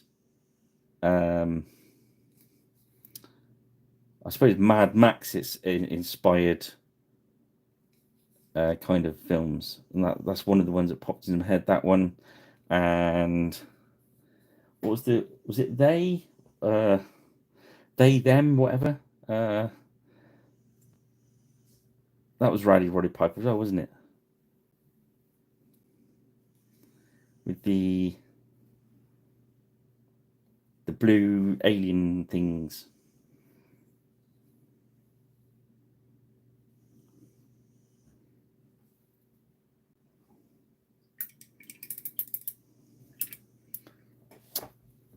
that film is not as strange as a razor head.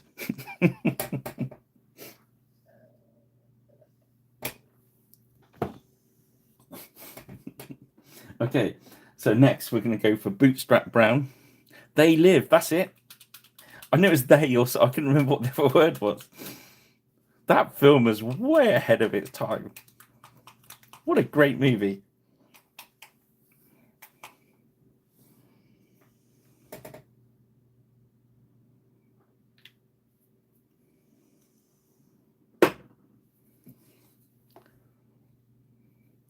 Okay, so this Bootstrap Brown is going over the top of the Brigadine Brown to give us that nice leathery look.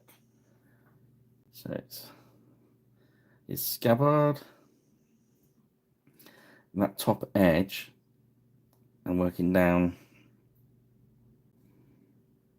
and leaving the very bottom dark.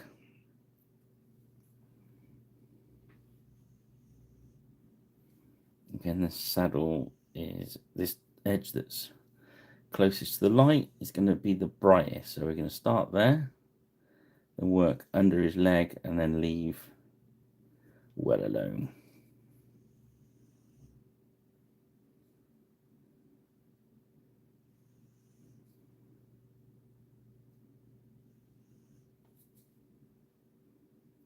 And start at the back there where it's got light. As we work back under and he's shadowing it with his leg, we stop.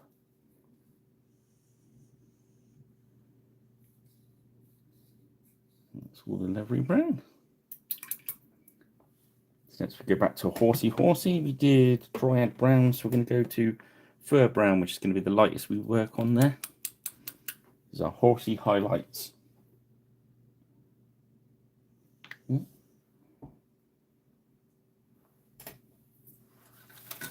The tissue.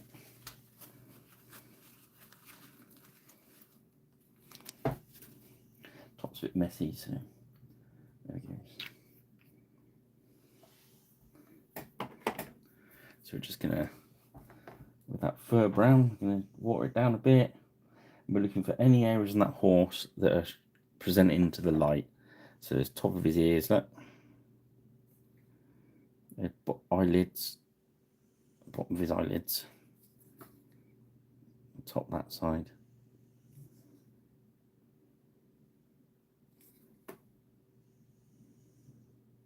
Back of his ears are, but towards the top. A bit more medium, and just touch on the bottom of his heels. Again, if it's too strong, get some medium on your palette, water that brush, and just blend it in with a bit of very watery paint, or maybe even just some medium on there. Just feather it about until it blends in. And come back in that area, take some of the paint off.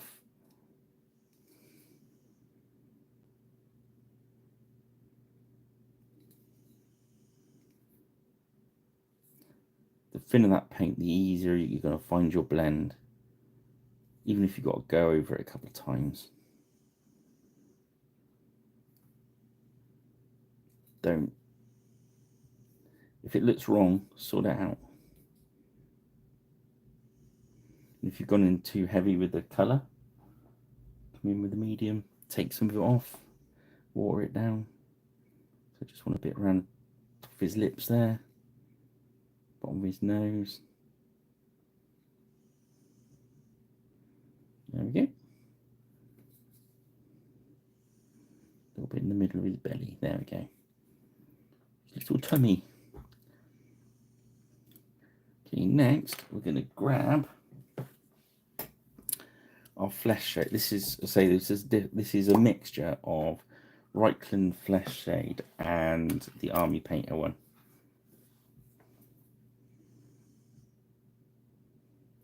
We're just going to get as much of it on the gold areas as we can. We're going to make it look a bit patina. And we just want to ever so gently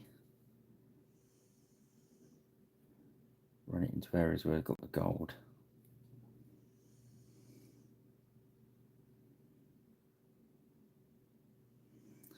Some of it will touch on that silver, it's not too much of an issue. But try and keep as much of it as you can just on the gold areas, to the point where if you can't get it into an area because it's just not going to sit there, just don't put it there. But areas like on the top of his stirrup there, just dab it on, be brave, and leave it puddled up like that. See how puddled up that is? You usually wouldn't put that much on, would you? But we want it on there. We want it to tea stain.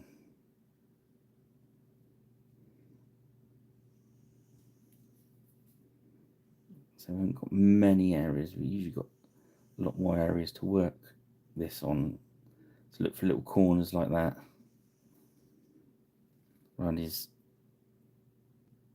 bit there. You can drop a bit in there. Get on top of his stirrups, stay inside the lines, but really as much as you can get on there. If it goes too much and it blips out, just wick it away again.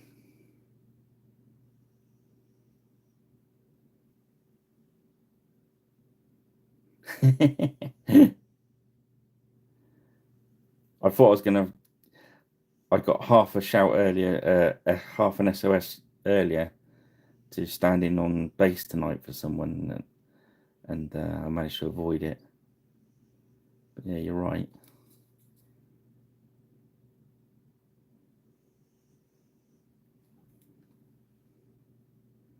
I thought, do I really want to go play bass or do I want to paint? Yeah. Do I want to try and learn an entire set in an hour? Do I really need that stress? No.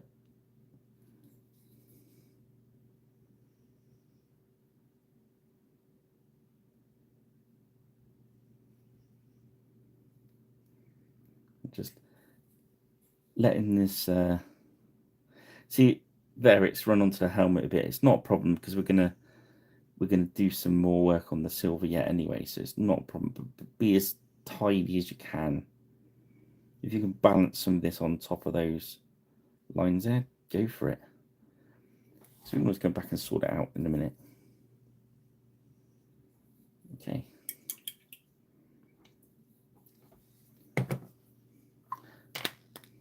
So next, making an appearance, a long overdue appearance, Rich. The secret weapon. Pirate Island's secret weapon returns in a new.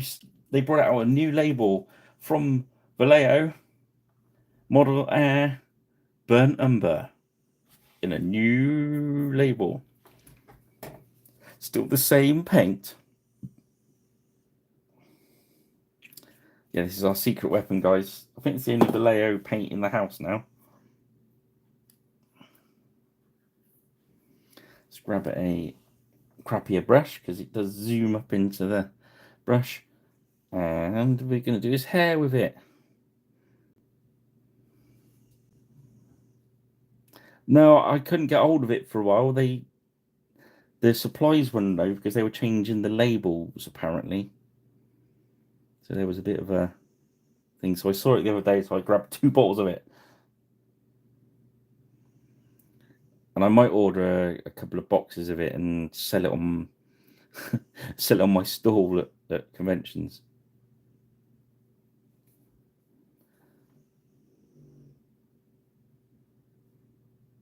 Perhaps I could get a sponsorship from Vallejo for that paint. I shouldn't think they would, seeing as how I got everything else as an army painter. Might cross the line a little bit. Although there is an army painter paint that's very similar, I've discovered. But that's for another day.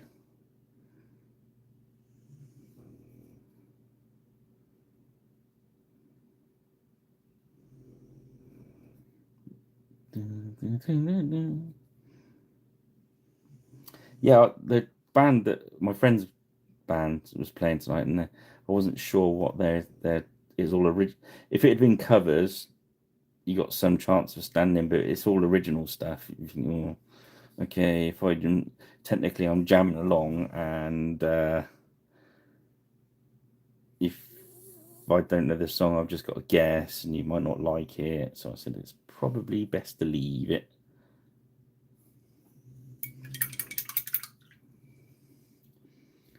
Okay, so let's brighten up that face. So next we're going to go for agate skin.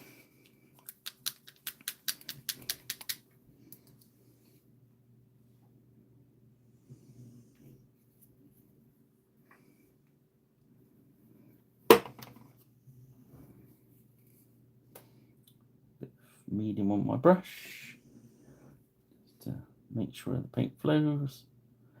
We're just going to highlight, so we're going to go again eyebrows or forehead if you like, aiming for the top of the eyebrows, down the nose,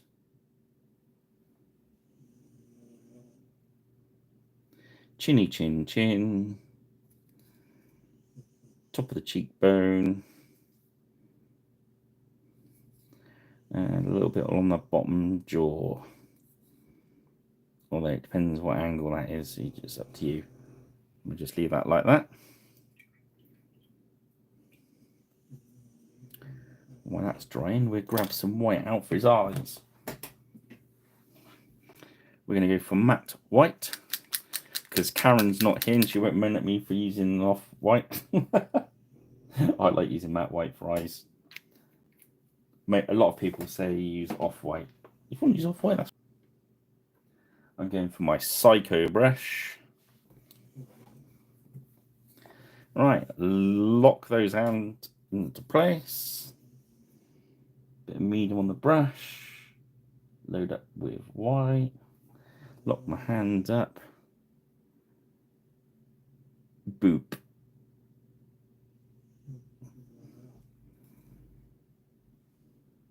Load up more white. Lock my hands up and boop. There we go.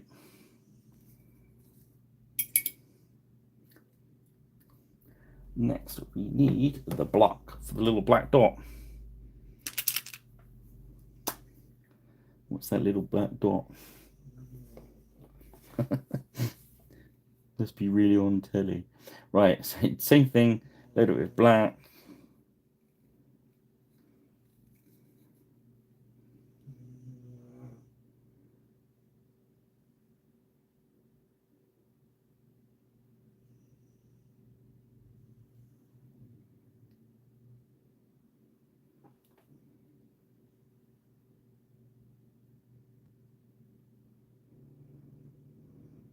There we go. Always wash your brush out. These little ones, if you want to last for ages, as long as you put the cap back on them.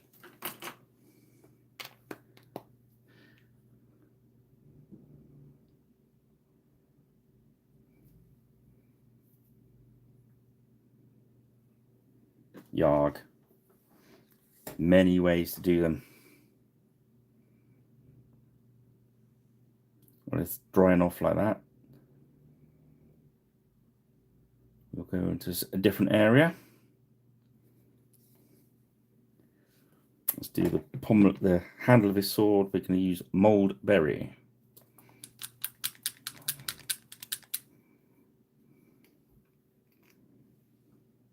Yeah, I think with eyeballs, there's so many different ways to do them. But what it comes down to is practice. And when you find a way to do it that you like, stick with it. And I think as well, it depends if you're doing multiples or not. If you're doing a single miniature, you can spend more time on it. If you've got like 100 Romans and then you've got to put the eyeballs in, you got to whack them in there. What you got to do is get used to them not looking surprised, or as Andy says, like fried eggs. So that's pretty cool. We're going to go back in with some flesh yet anyway, so that's why I've not fussed about them being slightly imperfect at the moment. So we're getting on. So we're 2 hours in now with it, and he's looking fairly good. Now you can see the flesh wash now on that gold is starting to work its wonders. So it's dulled it all off, which is nice. So next we will, now the eyes are a bit dried, so don't take long to dry, the little dots. We're going to, with our highlight flesh, which is our bubbly barian. If we were doing more of a, I'd have thinned the fleshes out a lot more and not used the wash and just built them up slower. But we're doing like a kind of, this is sort of top end, we're aiming for sort of top end tabletop, if we, you know what I mean. So this is the level above your rank and file ones, but not quite as good as your warlord will be, if you know what I mean. I'm just gonna put a little dot around the top of his eyelid there, just to make it less gompy. Gompy is a word? I'm not sure. Okay, so that's cool. So next we are going to start working a white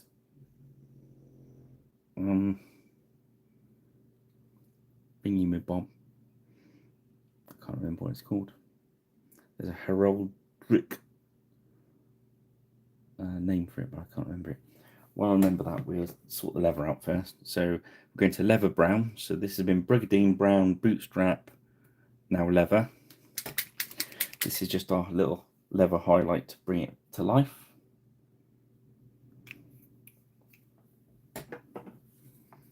So we're going to add a bit of medium to it. So this is the edge of the scabbard, and we're edge highlighting now. So there's two little bits of leather going across. We can pick them out, and then we're going to go right down the edge, and I'm going to touch it in, drop a bit, touch a bit, drop a bit, you know what I mean? So it's a little bit sketchy. Then we're going to go towards the end, we're going to go about 2/3 of the way across the scabbard. That's what we're going to do. And then that front bit, maybe drop a little bit of a line, just going over the edge. That's what we're going to do. And we're going to thin it out again. And we're going to come down the edge of this saddle, just away slightly from the cloth. And then we're going to just odd touches along the edge. There we go. This is pretty much underneath that shadow, so we don't want too much in there. On the back here, again, we're just going to touch a little bit, just letting our brush touch down and we're gone. So we're not trying to get too much in there. Again, down the edge of there, just being ever so light. Just touch it down, feather it down, so that back corner is the only place that's going to catch any light at all there. So that's cool. So literally all we've got to do is sort out. Let's sort out I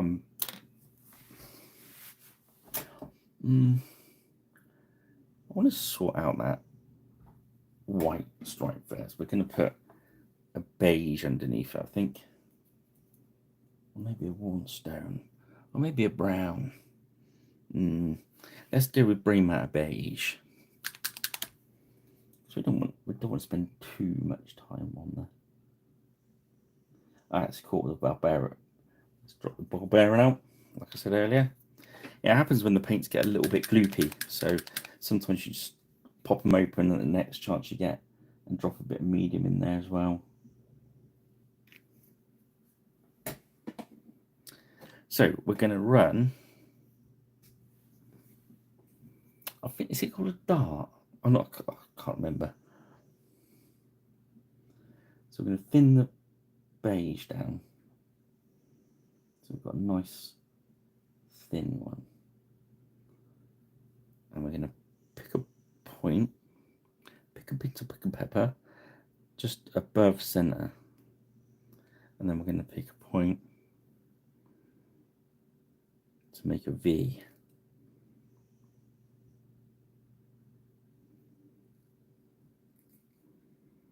And we're just going to gently work our line. Remember, we've watered this down so it's very thin. Just pull some line, taking into account where the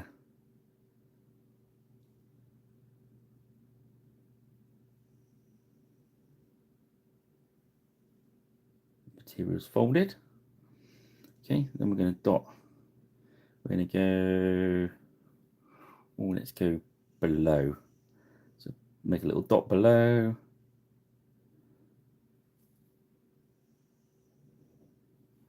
Yeah. Pick up some more beige. We're just going to start one dot, aim for the other dot. It's that simple. Start from that dot, aim for the other dot.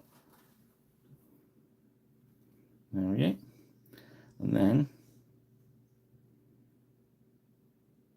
see, this is very watery, this one. But that's how we want it. Be very careful you don't let it run all over the place. And we're just letting it. We'll do a watery one and then let that dry. That's like our guide. So now we can see roughly on the other side, we're going to kind of match it up.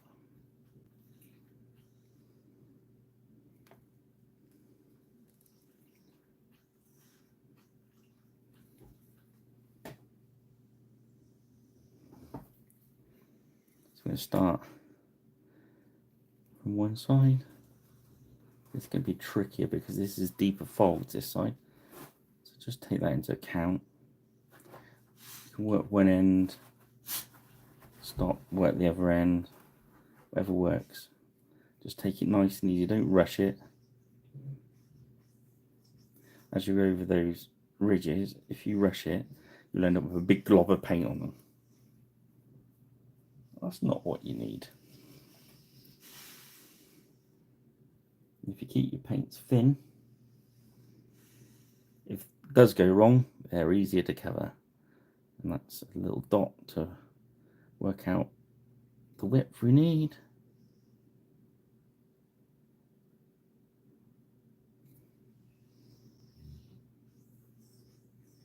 There we go. I'll grab a little bit more paint. Keeping it thin.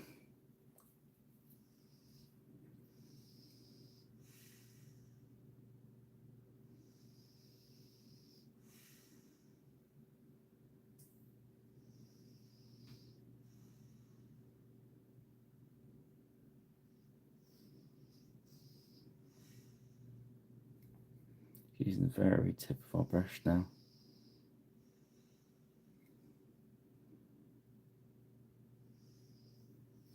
Because we've already got our lines in, it doesn't matter, you can just keep flipping the miniature over. Okay, I'll leave those for a moment like that. There we go. Now we're going to do it on his coat. It's a bit thick, that paint you can see. You pick the middle of his back. We're going to go to there and there. I think I'm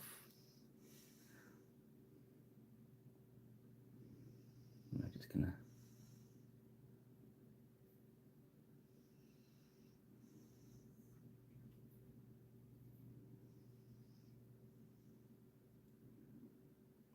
thicken that up. You can either do the dot thing again, or if you're confident on it, you can just thicken it out to however thick you want it. There we go. Do it on the front. Nice and thin. Take a dot in the middle. Too much paint on my brush. Well, there was a mixture of too much paint and it being a little bit too wet, and I just knew that it would just flood everywhere as soon as it hit a valley. So we don't want that to happen. Ruin our nice blends. So just do that.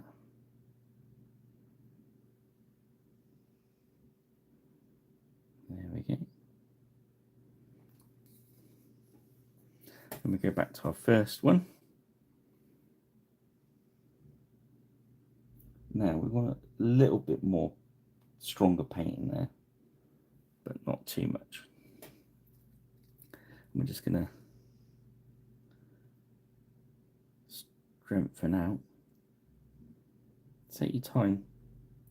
When you do freehand stuff, is when you've got to be really, really patient with it.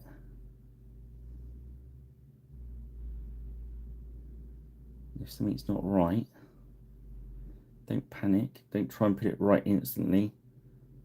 Just come back to it.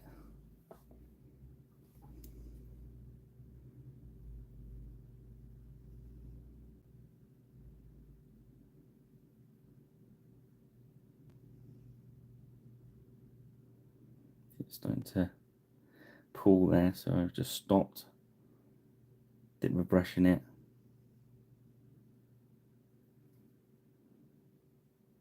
There we go. Is it starting to build up the strength? And we're still using the beige at the moment. You might get away with just using beige. You might not want it pure white. You might want it to look a little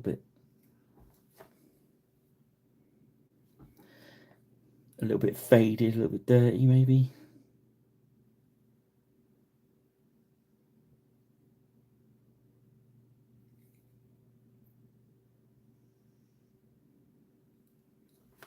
Using different colours under it works as well. I could have put like used a light brown underneath it. That looks good when you're doing reds and yellows as well.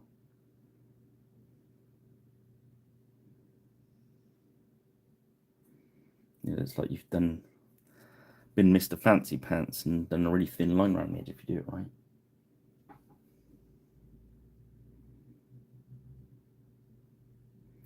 I mean, in fairness, I should be using a different brush because I've wrecked the point on this one. That was earlier on doing the I've been playing around with metallics with it.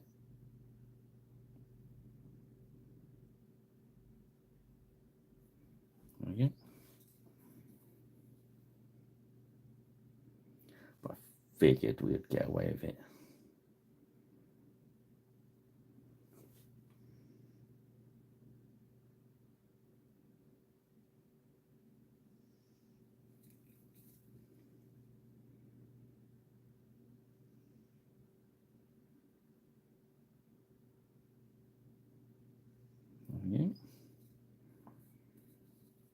So now, just need a bit stronger, so we're going to have to go over it again.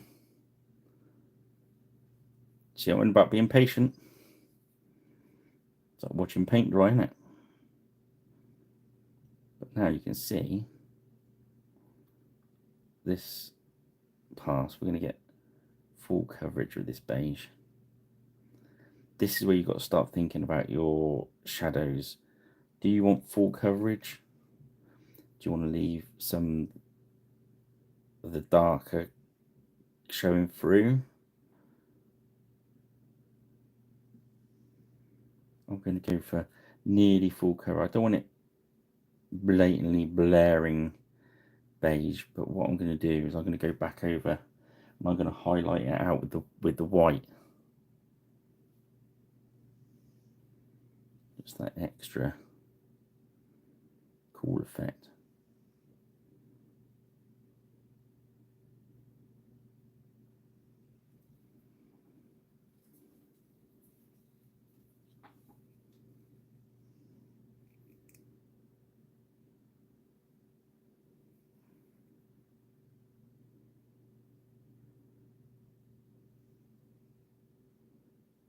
And if you've got more time than me, you can take into effect the folds themselves. Really, you could do like maybe you're doing a red thing, just the same way as we built up the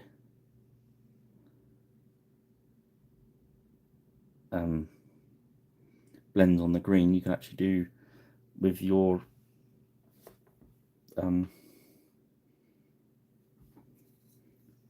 your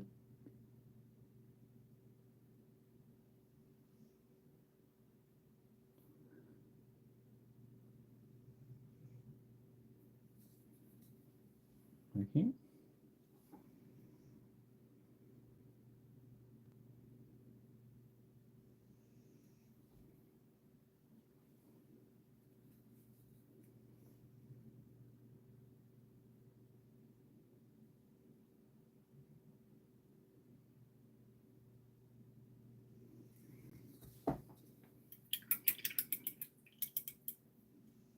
There we go. So that's our beige. So now we're going to get our matte white. Now we don't want it completely matte white because that'll just destroy the work we've just done. So what we're going to do is we're going to stay inside of that. So we're going to stay more in the center, and we're just going to paint on the higher bits. We're not going to paint into the valleys. We're going to paint the peaks, as it were. There'll be the bits of cloth that are really catching the light. And we're not going to the edge of the white either. We're staying down the center. So we're giving the appearance of shadows and folds in the cloth. I don't know if you'll see it on the camera because white being a glary colour. Might be able to do it on the light box tomorrow. So I'll do what I usually do is I'll put the tufts on and lacquer it and stick it in the light box in the morning and put the pictures up on my Facebook, X and Blue Sky.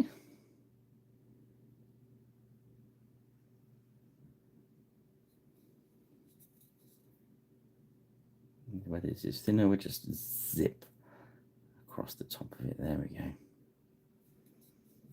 There we go.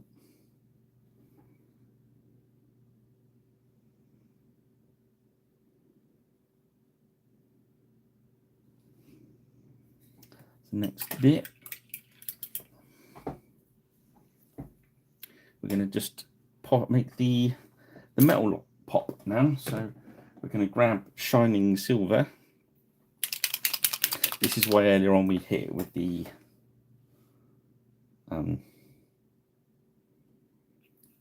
black wash. So we could do this. Let's grab one of our crappier brushes, although doesn't matter. Doesn't matter. We'll just grab this brush because I've wrecked it anyway.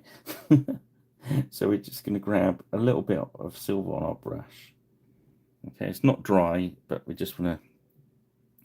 We're looking for any areas we want to. So like, oh sorry guys, the top of that eye defender for the horse that will catch. So we're just putting little bits of silver on some edges. Again, less is more here, so we don't want to go all over the place. Just let the brush touch down, move on. If you find a really good place like the end of his nose there, we're going to go right around the edge. But again, don't go right on the edge. Little dabs on it will make it look more shiny, if you know what I mean. Don't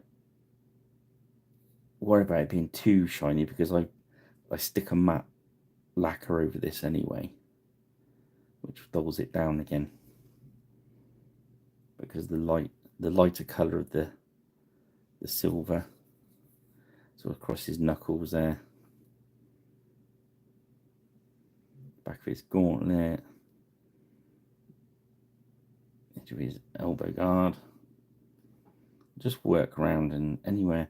It's like the chainmail, just a little bit of the chainmail in the middle. Leave the rest.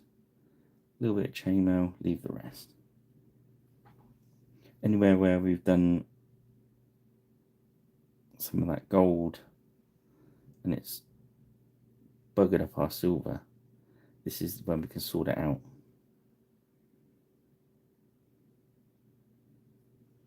But again, just looking for edges, the edge of his feet thing there, his toe.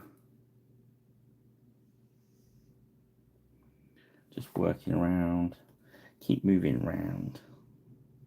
I see in there you've got a lot of that brown wash, so I'm just going to drop some silver in there. So I'd rather it was glowy than brown. Sorry, shiny than brown.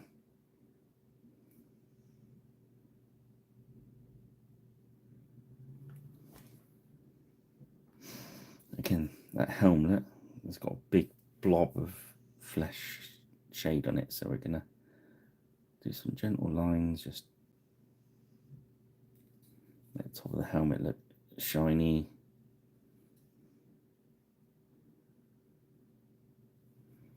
Okay. Back of his knuckles.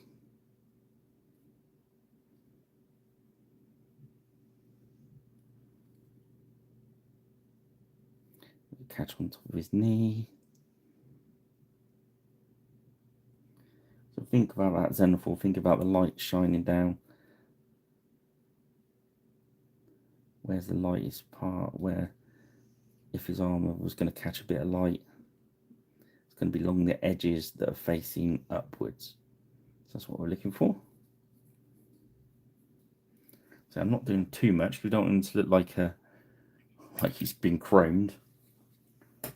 Again, and do the same with the gold. So we're going for bright gold now. We dulled it down with that flesh tone earlier.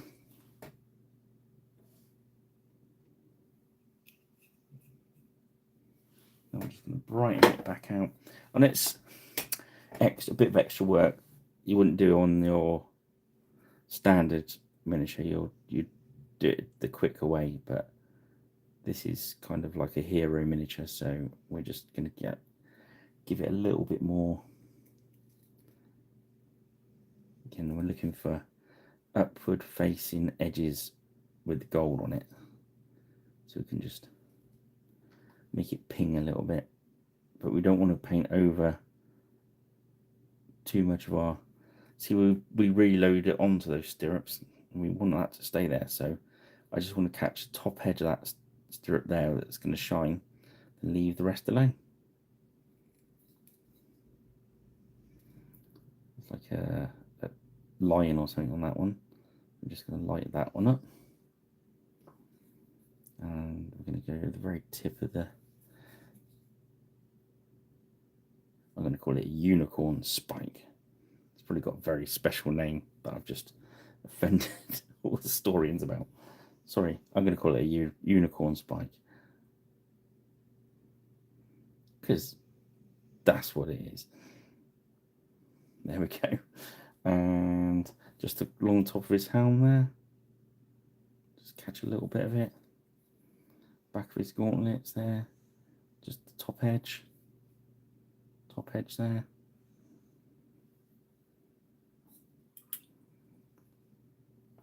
Rhino spike, yeah. Well, rhinos are just unfit unicorns, aren't they? So a little bit, we'll just grab a little bit of flesh wash. Rhino spike does sound better, actually. I'm just going to put a little bit of flesh wash around his eyes, just to take a little bit of that white away. There we go. Bit on the edge of his hairline.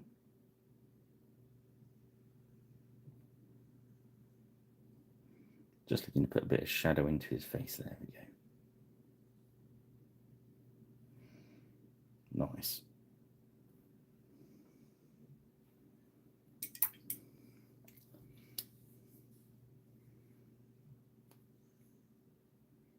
Well, I think he's pretty much done.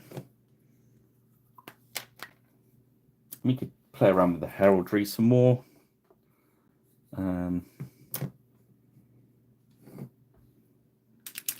I think basically once we do our lap of honour. Bit of black.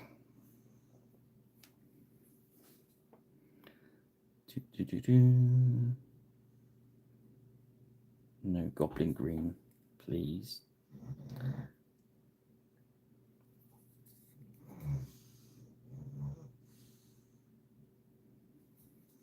Just like this.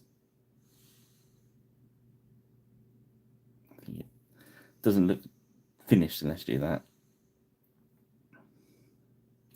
Hey, you see some painters and they've done a lovely miniature, and then it's like over paint down the side of the base.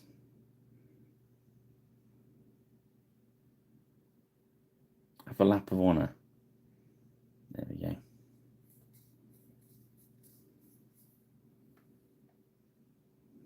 There. I think we're good. Let's have a look.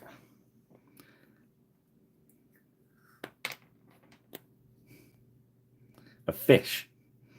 We just paint a fish on there.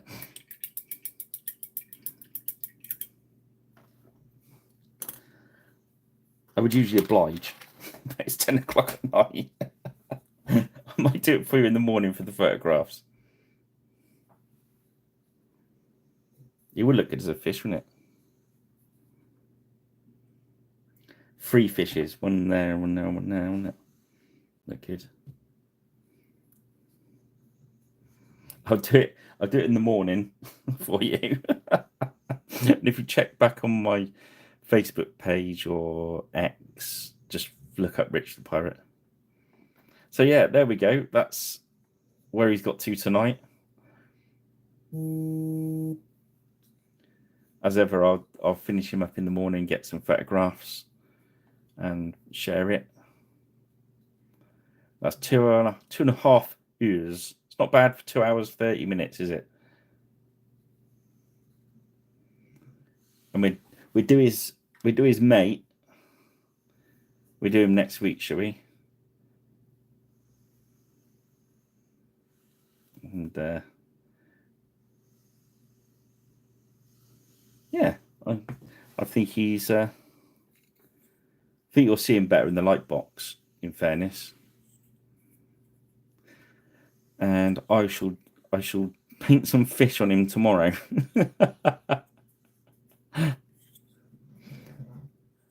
So the other packet we've got is Henry V. And then I'll pick up the chivalry, one of the 4-point chivalry packs from Griffin Beast, and we'll have a go at that or something. Right, I'm going to call that a night. Cheers, Landersneck. Thanks for joining. Pleasure meeting you. And whoever else is around as well. If you're watching this tomorrow and you've not subscribed and liked and shared, if you could do a pirate a favour and do that for me. I'll just nudge the camera so it looks like we're at sea. There we go. Have a lovely weekend. I hope you get some hobbying in. Yeah, good night. Cheers, mate. Thanks for coming along. And yeah, hit that subscribe button. And what's the other one I've got to say? Oh yeah, ring the notification bell so you get told when I'm coming online. And look out for this guy tomorrow when I finish him off. Sir Fish-a-lot of the lake. Okay, guys. Well, thanks a lot, and I'll see you again soon. Cheers then, guys. Bye now.